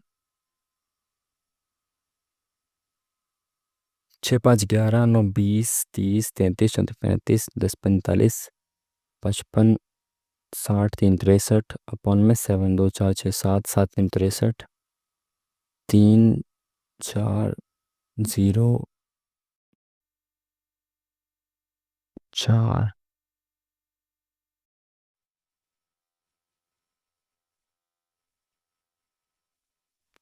क्या गलती हुई भाई यहाँ पे, नीचे 7 आना चाहिए। हम्म, तो नीचे 7 इसमें भी आ रहा है, इसमें भी आ रहा है, बट रूट के अंदर लग रहा है तो ये वाला ऑप्शन होना चाहिए, बट गलती क्या हो रही है, नीचे रूट के अंदर 7 आना चाहिए, तो ये वाला हम लेके चलेंगे इसको, है ना। बट इसको एंड में देखेंगे ज़रूर कि क्या गलती हो रही है इसमें, आप भी बता देना, हो सकता है मैं कुछ गलती कर रहा हूँ, कुछ भूल गया हूँ, सिली मिस्टेक्स हो जाती है ना, तो आप भी बता देना भाई मैं क्या गलती कर रहा था इसमें। 4 और 5 से 29 बन रहा है, कैसे, 4 5 20, 20 और 9, यानी कि इनको जोड़ दिया और इनको इंटू कर दिया। ठीक है, 6 7 42 और 7 6 13, तो ये कितना हो गया, 5 5 55 हो गया। ठीक है, इजी लॉजिक, पहले इंटू करा, 9 8 72, फिर इनको जोड़ दिया, 9 8 17, तो 7 और 2 9, 8 7 और 1 8, 89, option number C is the correct answer. ठीक है, इंग्लिश में देख सकते हो और फिर हिंदी में। किस बैंक को अंतिम उपाय का ऋणदाता, ठीक है, तो अंतिम उपाय का ऋणदाता सभी को पता है कौन होता है, केंद्रीय बैंक, अपना रिजर्व बैंक ऑफ इंडिया। जब किसी को कहीं से कुछ नहीं मिलता तो वो बैंक को, तो वो बैंक कहाँ जाता है, RBI के पास जाता है। ठीक है, RBI के काम में एक काम ये भी है कि वो अंतिम ऋणदाता होता है। ठीक है, एक विक्रेता एक वस्तु पर क्रय मूल्य से 40% अधिक मूल्य अंकित करता है, तो अगर मैं मानूँ कॉस्ट प्राइस 100 है और वो मार्क प्राइस कितना रख रहा है उसका, 40% ज़्यादा, यानी कि 140 रुपये रख रहा है। ठीक है, एक विशिष्ट ग्राहक को 25% और 16% की दो छूट देता है वो, तो 140 रुपये पे पहले वो कितनी छूट दे रहा है, 25% की, तो यानी कि वो 3/4 हो गया, और फिर वो 16% की छूट दे रहा है, यानी कि वो 84% हो गया। ठीक है, तो 4 एकम 4, 4 दूनी 8, 4 एकम 4, 1 0 से ये 1 0 खत्म, तो कितना हो गया, 14 तिया 42, 42 × 21, तो 42 को मैं ऐसे लिख सकता हूँ कि 21 × 2, और 21 का स्क्वायर क्या होता है, 441, और 441 दुआ कितना होगा, 882, है ना, और 882/10, यानी कि 88.2, तो मैंने 88.2 में वो चीज़ बेच की, 88.2 में वो चीज़ बेच दी।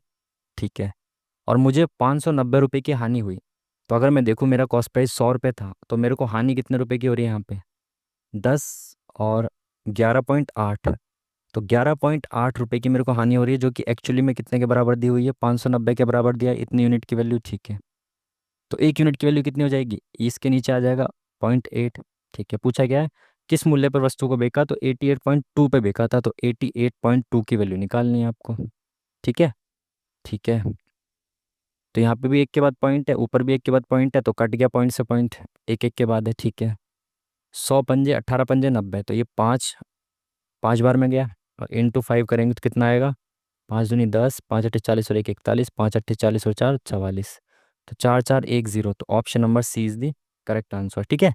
मैंने कॉस्ट प्राइस कुछ मान लिया, फिर मार्क प्राइस देखा 40% बढ़ा के, फिर मैंने छूट देने के बाद 88.2 का बेचा, बोला कि ल- हानि हुई, तो हानि 100 रुपये पे इतने रुपए की हुई, 11.8 रुपये की हुई, उसकी वैल्यू 590 दे रखी है, तो 1 यूनिट की वैल्यू निकाली, फिर इंटू 88.2, यानी कि कितने रुपए में उसने बेचा उसकी वैल्यू पूछी थी, ठीक है। चलिए नेक्स्ट क्वेश्चन। 25 मिनट का समय, 30 क्वेश्चन, तो जल्दी जल्दी से आगे बढ़ना पड़ेगा। एक्टर को ये लिखा गया, हीरोइन को ये लिखा गया, उसी कूट भाषा में हीरो को कैसे लिखा जाएगा, तो ये लिखा तो यहाँ पे हीरो, एज इट इज इसमें चिपका दो, 9 5 1 2, 9 5 1 2, ये रहा, 9 5 1 2, 9 5 1 2, 9 5 1 2, खत्म, ये ऑप्शन सही है। जब हीरो एज इट इज लिखा हुआ है यहाँ पे, तो आपको चेक करने की जरूरत ही क्या है, बाकी हो सकता है कि कोड ऐसे हो लास्ट में, तो बस चेक कर सकते हो आप। ए को 1 लिख रहा है, सी को 3, टी को 6, ओ को, तो माइनस प्लस का लॉजिक लग रहा है क्या, 2 सी, तो मेरे हिसाब से रेंडमली लिखा गया है इनको, एज इट इज़ जो उनकी वैल्यू है ना उसके हिसाब से ही लिखा गया है, तो यही होना चाहिए। इंग्लिश और फिर हिंदी। नृत्य के दौरान शरीर की 3 झुकी स्थितियाँ, पोजीशन को क्या कहा जाता है, 3 झुकी स्थितियाँ, त्रिभंगा। त्रिभंगा तो हमने बहुत बार सुना है, तो ये पोजीशन नृत्य की होती है ना, त्रिभंगा, शरीर की 3 झुकी स्थिति, त्रिधरा त्रिवेणी तो नहीं होगा, त्रिशाला, त्रिभंगा ही होगा, मूर्ति वगैरह त्रिभंगा पोजीशन में ऐसे होती है ना, नृत्य मूर्ति वगैरह, तो ये होना चाहिए। चलिए, एक टेस्ट में एक कक्षा के 10 लड़कों का माध्य स्कोर 15 था, जबकि कक्षा में 25 छात्रों का कुल माध्य इतना था। लड़कियों का माध्य स्कोर क्या है, 10 लड़के हैं, 25 टोटल छात्र, यानी कि 10 लड़के हैं तो 15 लड़कियां होंगी, तो ये बॉयज़ और ये गर्ल्स, 10 लड़के हैं और 15 लड़कियां हैं, इनका रेशियो कितना है, 2 और 3 का। सभी का 25 के 25 का माध्य कितना दे रखा है, 16.2, ठीक है। और लड़कों का इस माध्य स्कोर कितना, 15 है, लड़कों का 15 है, लड़कियों का पता नहीं एक्स है, और इनका रेशियो कितना आएगा एंड में, 2 और 3 आएगा, ठीक है। लड़कियों का माध्य स्कोर पूछा ना, तो रेशियो नीचे वही आता है जो ऊपर रेशियो होता है, तो ये 15 ये 16 है, तो बड़ा ये है, तो इसमें से इसको घटाएंगे, तो फिर इसमें से इसको घटाएंगे, तो 16 में से 15 गया, कितना बचा, 1.2, 1.2, इसको काट दो अभी, ठीक है। नीचे आएगा रेशियो 2:3, तो 3 की वैल्यू कितनी आई, 12, तो यानी कि इंटू 0.4, 3 चौक 12 इंटू 0.4 आई, तो 2 की वैल्यू कितनी आएगी, इंटू 0.4, तो यानी 4 दूनी 8, 0.8, तो 16 इसमें से इसको घटाएंगे तो 0.8 बचेगा, तो इसमें जोड़ दो, कितना बचा, 17, यहाँ पे 17 हो गया, तो 17 में से 16.2 घटाएंगे जब भी, तो 0.8 आएगा, तो option number B is the correct answer. समझ पाए, इसमें हमने एलिगेशन लगाया है, और ये मैं बहुत बार पहले भी आपको बता ही चुका हूँ। इंग्लिश और फिर हिंदी। क्वेश्चन मार्क की जगह पे क्या आएगा ये आपको बताना है।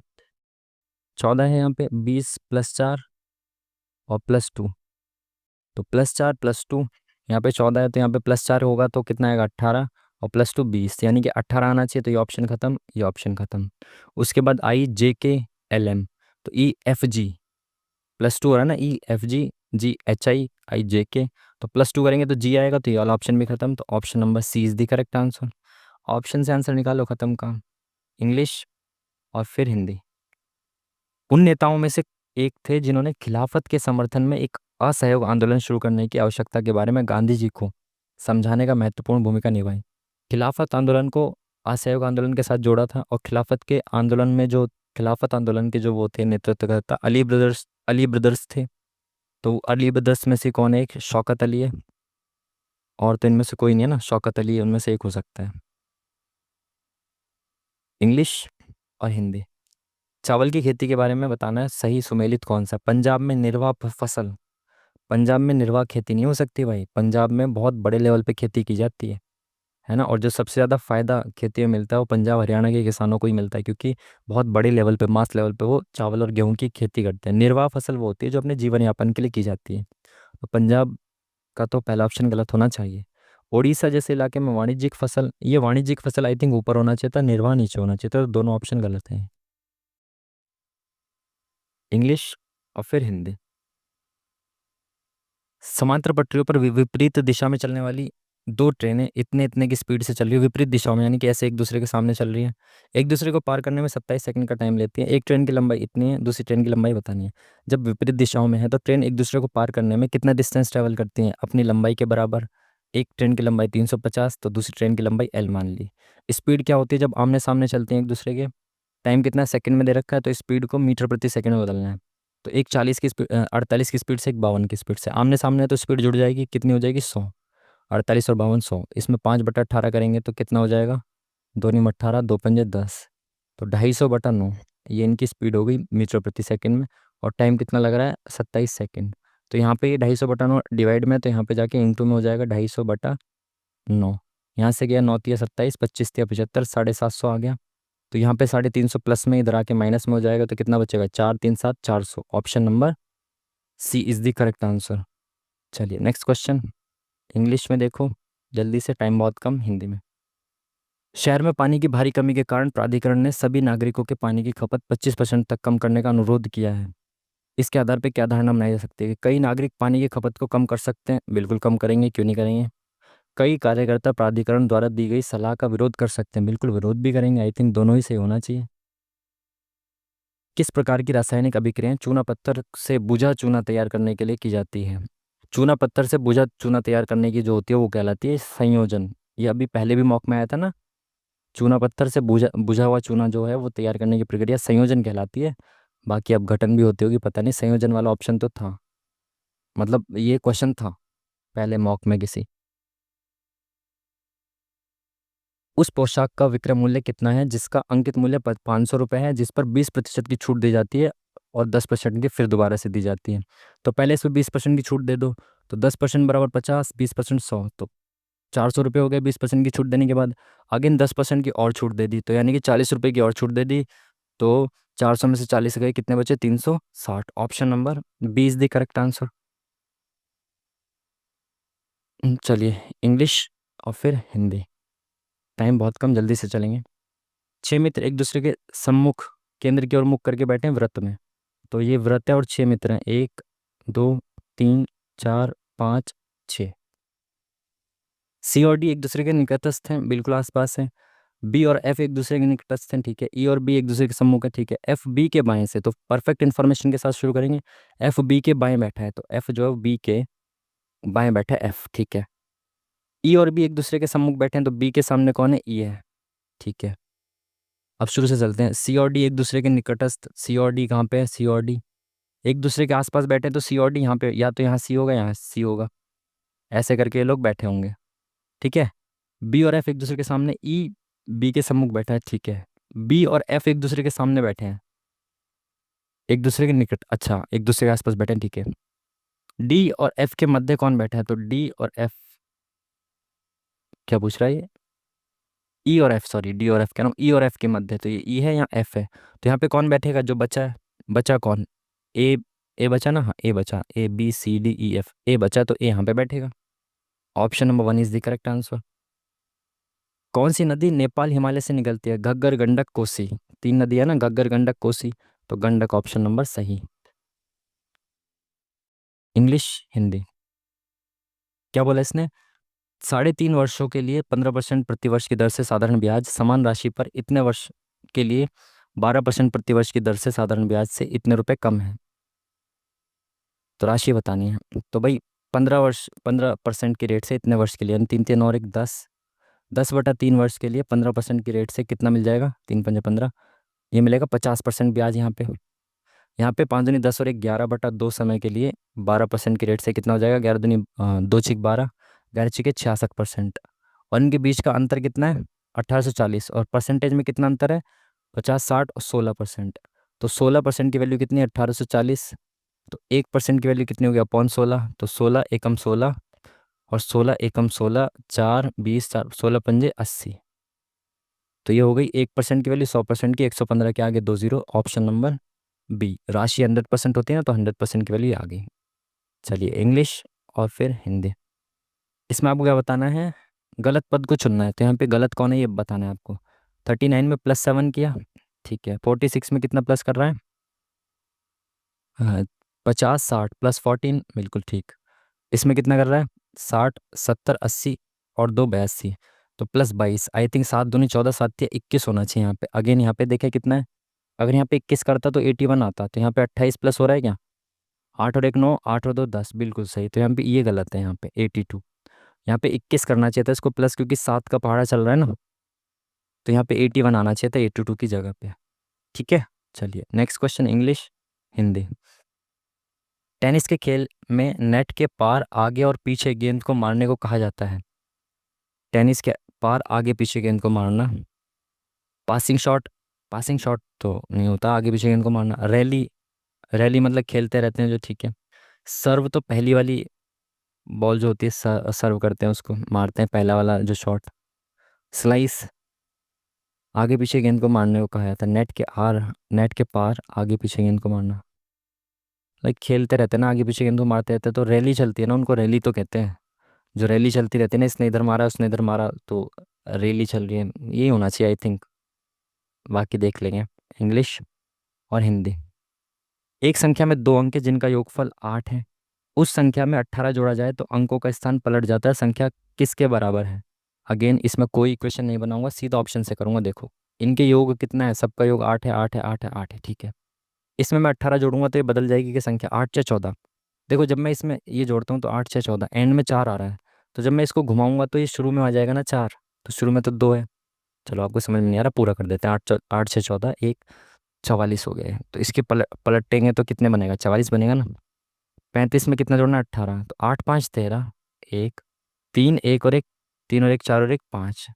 35 को उल्टा कर देंगे तो 53 हो जाएगा ना, बिल्कुल सही है। यानी कि दूसरे वाला ऑप्शन है जो सही है।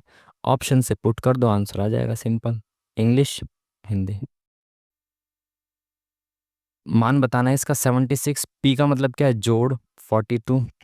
और एस का मतलब क्या है, एस का मतलब है भाग 6। क्यू का मतलब क्या है, घटा, क्यू का मतलब घटाना -22। पी का मतलब क्या, अगेन प्लस, फिर 8। आर का मतलब क्या है, इंटू 15। ठीक है, तो 6 7 42, 7, और 7 इसमें जोड़ देंगे तो कितना आ जाएगा, 80 और 3 83। यहाँ -22 प्लस 15 8 120। तो 120 में से 22 गए, कितने बचे, 20 गए, 2 गए, 98। तो इसमें से इधर आ गया 100, 180 और 181। Option number C is the correct answer. चलिए इंग्लिश और हिंदी। अभिनव भारत। अभिनव भारत किसने लिखी थी, बी डी सावरकर ने, बिल्कुल सही है। लिखी नहीं थी शायद, ये एक वो था, आंदोलन करके था कुछ, कूका आंदोलन। कूका आंदोलन का जो नेतृत्व किसने किया था, राम सिंह ने, बिल्कुल सही, ये भी ठीक है। चटगांव शस्त्रागार छापा से रिलेटेड थे, सूर्य सेन थे ना उससे रिलेटेड, तो कल्पना दत्त भी थी क्या इसमें, आई थिंक ये नहीं होना चाहिए ना, सूर्य सेन थे।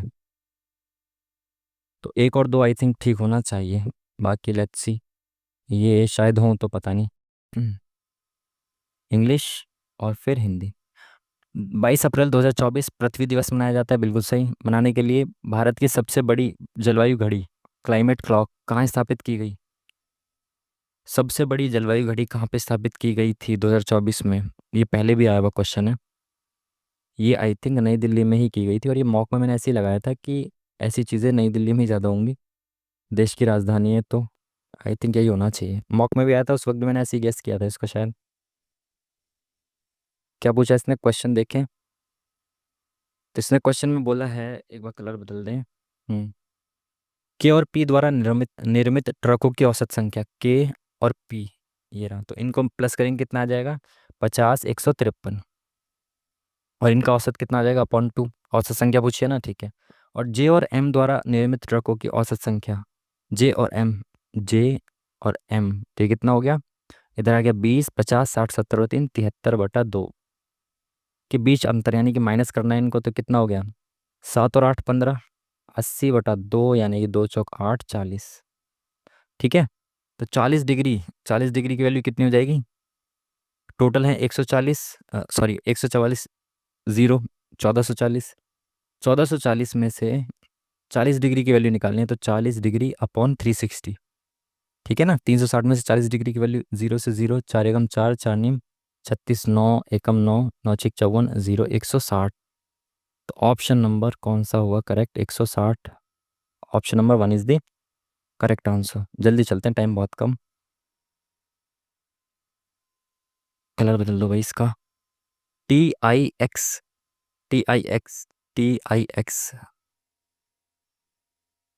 टी 20 से 20 से कितना हो गया? 9।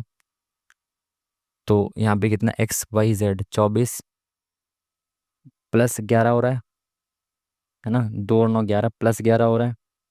तो यहाँ पे भी, यहाँ पे जो आएगा उसमें प्लस 11 किया होगा, तो इसमें से 11 घटाऊँ कितना आ जाएगा? 13। तो यहाँ पे 13 होगा, 13 में प्लस 11, तो 13 होता है M। तो ये दोनों ऑप्शन खत्म। बीच में आई आएगा तो चेक ही मत करो, लास्ट वाला ऑप्शन देखो। M होता है 13, B होता है 2। तो यहाँ से प्लस कितना कर रहा है? 9, सॉरी 11। 11 और 2 13। कहाँ पे हम? यहाँ पे B में 2 और 11 13। तो Q 17 होता है, 17 में 11 जोड़ेंगे कितना आएगा? 8 और 2 28, यानी कि 2 आएगा। 26 और 2 28, यानी कि जो Q है 17, ये किसी में 11 जोड़ने पे आया होगा, तो 6 में 11 जोड़ेंगे तब आएगा ना ये। तो 6 क्या होता है? F। तो option number one is the correct answer. Next question, English और हिंदी। मकर विलाक्कू त्योहार केरल में मनाया जाता है। इम्पोर्टेंट भी और इजी भी है। मकर विलाक्कू केरल में मनाया जाता है। अयप्पा जिस पवित्र उपवन में मनाया जाता है वह कहाँ पे है? केरल। ठीक है, तो केरल का है मकर विलाक्कू, बहुत बार पूछा गया और इम्पोर्टेंट भी है। इंग्लिश और हिंदी। कौन सा कर एक अप्रत्यक्ष कर नहीं है? तो अप्रत्यक्ष कर, सेंट्रल एक्साइज ड्यूटी अप्रत्यक्ष कर है। अप्रत्यक्ष कर वो होता है जिसमें जो व्यक्ति, जिस पे वो इम्पोज होता है वो डायरेक्ट नहीं देता, कोई दूसरा व्यक्ति देता है उसके बदले। ठीक है, सेवा सर्विस टैक्स, इसमें भी यही। निगम कर, कॉर्पोरेशन टैक्स, इनकम टैक्स, ये सब डायरेक्ट टैक्स होते हैं, इनडायरेक्ट नहीं होते, तो ये वाला सही है। इंग्लिश और फिर हिंदी। 49 किलोग्राम भार वाला एक नया विद्यार्थी 43 विद्यार्थियों की कक्षा में शामिल होता है। कक्षा का औसत भार इतने किलोग्राम कम हो जाता है। यानी कि ये व्यक्ति जब आया 49 वाला, तो इसके आने से एवरेज कम हो गया, यानी कि इससे ज़्यादा था एवरेज उनका। तो सभी का एवरेज कितना कम हो गया? 0.5। यानी सब ने इसको अपने बराबर बनाने के लिए 43 लोगों ने इसको आधा आधा दे दिया, यानी 0.5 दे दिया सब ने। 0.5 एवरेज कम हुआ ना, इट मीन्स कि सब ने 0.5 0.5 दे दिया इसको। तो इसको कितना दिया सब ने? 5 दिया, 15, 5 और 20 और 1 21, 21.5। तो जब इससे सब ने 21.5 दे दिया तो कितना हो गया? 5 9 1 10, 4 5 6 7, तो 70.5 हो गया ये व्यक्ति। तो जब ये व्यक्ति 70.5 हो गया तो ये सबके बराबर हो गया, यानी कि नया एवरेज कितना होगा? 70.5। ठीक है ना, 5 या 15, 5 या 20 और 1 21। ठीक है, एवरेज वाले क्वेश्चंस ऐसे ही आपने देखा होगा, मोस्टली ऐसे ही करता हूँ मैं, कभी भी कैलकुलेशन से नहीं करता एवरेज के क्वेश्चंस। दुनिया ना तो उचित है और ना ही अनुचित है, यह सिर्फ व्यक्तियों की मनःस्थिति है। कुछ व्यक्तियों को दुनिया उचित लगती है, लगती होगी जब भी तो इसने ऐसा बोला है, ना तो उचित है ना अनुचित है। व्यक्तियों की मनःस्थिति है। कुछ व्यक्तियों को दुनिया अनुचित लगती है, कुछ को उचित लगती है, कुछ को अनुचित लगती है। यह ना तो उचित है ना ही अनुचित है, यह व्यक्तियों की मनःस्थिति, यानी कि मनःस्थिति ऐसी है, कुछ इसको उचित भी मानते हैं, कुछ अनुचित भी मानते हैं। तो दोनों ही सही होने चाहिए आई थिंक, बाकी देख लेंगे बाद में इसको। इंग्लिश और फिर हिंदी। पेशियां 3 प्रकार की होती हैं, निम्नलिखित में से कौन सी एक पेशी नहीं है? ये पहले भी किसी मॉक में आया है। पेशियों में चिकनी, हृदय और कंकाल, ये 3 पेशियां होती हैं। ये वाली नहीं होगी, ये पहले भी मॉक में आया था किसी में एक। PYQ का ही होगा। इंग्लिश और हिंदी। मैथ्स के क्वेश्चन रह गए क्या अभी? दुकानदार 40% की छूट देने पर हर्षी दुकान से एक नई स्वेट शर्ट खरीदती है। यदि स्वेट शर्ट का अंकित मूल्य इतना है तो हर्षित ने छूट के साथ कितना भुगतान किया? 2999। अब देखो इसने बहुत ज़्यादा चालाकी कर दी। अब इसको ये नहीं पता कि हम और तेज चलेंगे कि हम इसको 3000 ही मान लेंगे, क्योंकि ऑप्शंस में गैप है काफ़ी अच्छा। तो मैं इसको 3000 मान लूँगा। एक एक बढ़ाने से कोई ज़्यादा, इतना ज़्यादा इफेक्ट नहीं पड़ेगा आंसर पे। तो मैंने माना कि अगर अंकित मिले 3,000 रुपये तो 40% की छूट के बाद मैं कितने पे खरीदूंगा, 60% पे खरीदूंगा। तो जीरो से जीरो, ये जीरो से जीरो, तो 6×3 = 18। तो मैं 1,800 रुपये का उसको भुगतान करूंगा। 1,800 ऑप्शन ये रहा। 1,800 के निकट यही है ना केवल, और कौन सा है? खत्म काम। अब आप इसमें कभी 2,999 मान के मत करने लगना, बहुत टाइम लग जाएगा इसमें, ठीक है। इंग्लिश और हिंदी। कितने क्वेश्चन बचे? 92 हम ऑलरेडी अटेम्प्ट कर चुके हैं। 3 क्वेश्चन बचे, 5 मिनट बचा, आराम से, टाइम बहुत है, ठीक है। संख्या में प्रत्येक अंक को दाएं से बाएं आरोही क्रम में व्यवस्थित किया गया है। संख्या में प्रत्येक अंक को दाएं से बाएं, दाएं से यानी कि ये राइट साइड से लेफ्ट साइड में, आरोही क्रम यानी कि बढ़ते क्रम में व्यवस्थित किया गया। मूल संख्या की तुलना में कितने अंकों की स्थिति अपरिवर्तित रहेगी? यानी कि किया गया नहीं है, करना है हमें। किसमें? बढ़ते क्रम में, राइट से लेफ्ट, है ना, दाएं से बाएं। तो आरोही क्रम बढ़ते में सबसे पहले एक है क्या इसमें? एक नहीं है, दो है, तो दो लिखेंगे। फिर तीन है क्या? तीन हैगा। फिर चार है क्या? चार भी हैगा। पाँच है क्या? नहीं। छः है क्या? छः हैगा। सात हैगा, आठ हैगा, और नौ हैगा। ठीक है, कितने हो गए? एक दो तीन चार पाँच छः सात। एक दो तीन चार पाँच छः सात, बिल्कुल ठीक। पहले सात है, पहले नौ है, चेंज नहीं हुआ, हो गया चेंज। दूसरे पे छः आठ, गलत। तीसरे पे तीन, यहाँ पे नहीं है। चौथे पे नौ, यहाँ पे नहीं है। पांचवे पे चार, यहाँ पे है। तो एक जोड़ा मिल गया हमें जो अपरिवर्तित है। यहाँ पे भी उसी स्थान पे था, यहाँ पे भी उसी स्थान पे है। सेकंड लास्ट पे आठ है, यहाँ पे नहीं है। लास्ट में दो है, यहाँ पे भी है। यानी कि दो ऐसे हैं जिनका स्थान परिवर्तित नहीं हुआ और वो अपरिवर्तित रहे हैं लगाने पर भी। ठीक है, चलिए नेक्स्ट क्वेश्चन। इंग्लिश और उसके बाद हिंदी। चलिए, क्या बोला है इसने? उत्तर से दक्षिण की ओर क्रम व्यवस्थित करना है। कालजा पे तीर, ऐसे याद रखना है आपको, कालजा पे तीर, कालजा पे तीर मारे। ठीक है, काल जा पे तीर यानी ये पीर। ठीक है, काराकोरम लद्दाख जास्कर पीर पंजाल। तो काराकोरम लद्दाख जास्कर, तो काराकोरम पहले तीन ऑप्शन, तीन आएगा तो ये भी खत्म, ये भी खत्म, लोग खत्म। काराकोरम लद्दाख जास्कर पीर पंजाल। अगर आपको इतना ही पता था कि काराकोरम से शुरुआत होगी तब भी आप इसको आराम से कर देते हैं। ठीक है ना। चलिए नेक्स्ट क्वेश्चन। अरे, मैथ्स का आ गया भाई, जल्दी जल्दी से करते हैं। एफडी में इतने रुपए का निवेश किया उसने, 6 महीने के लिए 20% प्रतिवर्ष की चक्रवृद्धि ब्याज जो तिमाही रूप से संयोजित होती है निवेश किया, उसके कितनी राशि मिलेगी? 6 महीने के लिए इन्वेस्ट कर रहा है और रेट कितना है? 20% पर एनम, एक साल में। तो 6 महीने के लिए रेट कितना हो जाएगा? आधा, यानी कि 10% हो जाएगा रेट। ठीक है, और ब्याज मिल रहा है तिमाही रूप से। तो 6 महीने के लिए मैंने 6 महीने के लिए लिया है, और तिमाही रूप से ब्याज यानी कि दो स्लॉट में ब्याज मिलेगा, 3-3 महीने की। तो रेट कितना हो जाएगा? 5-5%। ठीक है, ठीक है। तो उसको राशि कितनी मिलेगी? तो मैं इसको डायरेक्ट ही निकाल देता हूँ कि 135,000 का पहले 5%, पहले साल ब्याज कितना मिल रहा है? तो जीरो से जीरो खत्म। 5×5 = 25, दो पाँच दिया 15 और दो 17, एक पाँच एकम पाँच और एक छः। तो पहले साल 675, अगले साल 675 तो मिलेगा ही मिलेगा, प्लस इसका भी 5% मिलेगा। ठीक है, तो इसका 5% निकालने के लिए 5×5 = 25, दो पाँच सत्ते 35 और दो 37, पाँच इंक 30 और तीन 33, 33.75। तो 675 तो मिलेगा ही मिलेगा, इसमें 33.75 और मिलेगा, तो 5 और तीन 8, तीन और दो 5, 658.75। इतने रुपए का ब्याज टोटल कुल मेरे को 6 महीने में मिल जाएगा।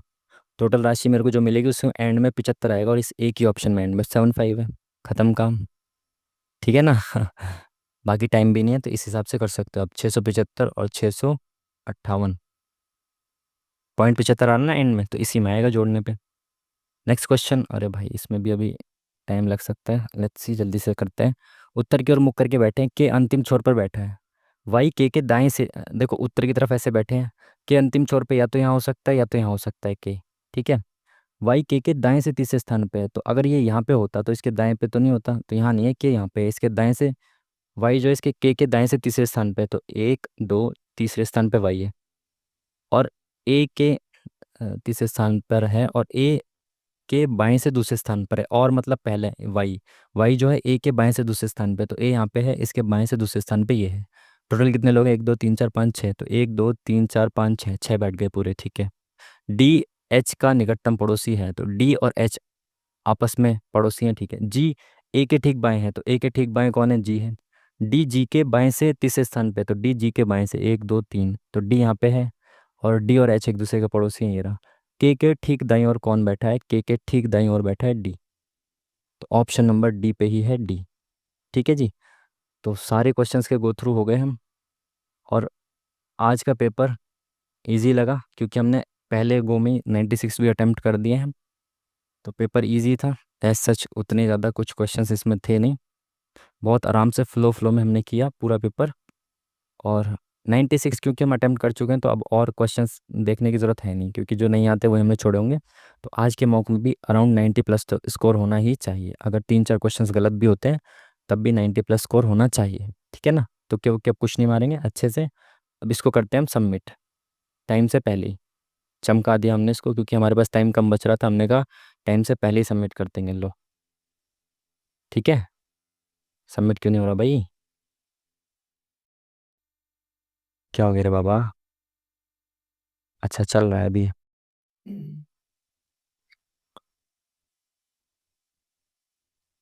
ये हमारा पीसी स्लो है क्या भाई, आ जा जल्दी। तो भाई अभी फाइनल हमने टेस्ट सबमिट कर दिया है, और ये हमारा पीसी भी स्लो, कुछ इनकी website. Oh my God, 5 questions गलत हो गए, जबकि हमने तो गलत किए ही नहीं क्वेश्चंस, और हमारा स्कोर मैं कह रहा था 90 प्लस जाना चाहिए। ये तो आज भी 90 से डाउन गया मामला, 91 करेक्ट। और हमारे 5 क्वेश्चंस गलत हो गए भाई, जबकि हमने तुक्का भी नहीं मारा इनमें किसी में। यानी कि हमने गलतियाँ की हैं भाई कहीं ना कहीं। अब ये 5 कौन से क्वेश्चंस गलत हुए हैं ये देखना पड़ेगा, कौन से 5 क्वेश्चंस हमने गलत किए हैं। जब इसका रिजल्ट आ जाएगा, रिजल्ट कब, आज ही इसका रिजल्ट आ जाएगा, 25 तारीख है ना आज। तो आज ही शाम को जब इसका रिजल्ट आ जाएगा तो मैं आपको कमेंट बॉक्स में पिन कर दूंगा इसका, जो भी क्वेश्चंस के आंसर गलत होंगे, तो वहाँ से आप देख सकते हो कि हमने कौन सा गलत किया है क्वेश्चन, ठीक है। और जो हमने स्किप किया है कोशिश करूँगा उसका भी आंसर पिन कर दिया है, क्योंकि टोटल 9 हो जाएंगे ना, कर दूंगा। काफ़ी बच्चे बोलते हैं जो स्किप किए हैं उसका भी आंसर पता होने चाहिए उनको, ठीक है। तो मार्क्स अच्छे हैं, लेकिन 5 क्वेश्चंस कौन से गलत हो गए, जबकि हमने उतना एंड में भी तुक्के नहीं मारे किसी क्वेश्चन में। तो ये थोड़ा सा चिंता का विषय है। अब ये देखना पड़ेगा कि मैं तो रीजनिंग में क्वेश्चंस गलत ना हुए हों, ठीक है ना। तो चलो देखते हैं, जो भी क्वेश्चंस गलत हुए होंगे। तो ये आज का मॉक था, आपने भी मॉक लगाया होगा, बढ़िया रहा होगा आपका भी। तो बढ़िया तरीके से मॉक लगाते रहिए। और आपको लास्ट के टाइम में किस तरीके से आपको इस वक्त तैयारी करनी चाहिए, उसके लिए मैंने डिटेल्ड एकदम 50 मिनट की वीडियो बनाई है, ठीक है। तो जाकर आप उस स्ट्रेटेजी वीडियो को भी देख सकते हो, जिसमें मैंने अच्छे से डिटेल में बात की है कि आपको लास्ट के टाइम में अब इस वक्त क्या क्या चीज़ें करनी चाहिए, जिससे आपका जो स्कोर है वो बूस्ट होगा, ठीक है ना। तो जाकर उस वीडियो को भी आप देख सकते हो, स्ट्रेटेजी की वीडियो को, ठीक है ना। तो चलो आज का मॉक टेस्ट था ये, मिलते हैं आपसे नेक्स्ट वीडियो में, तब तक के लिए थैंक यू वेरी मच, नमस्कार।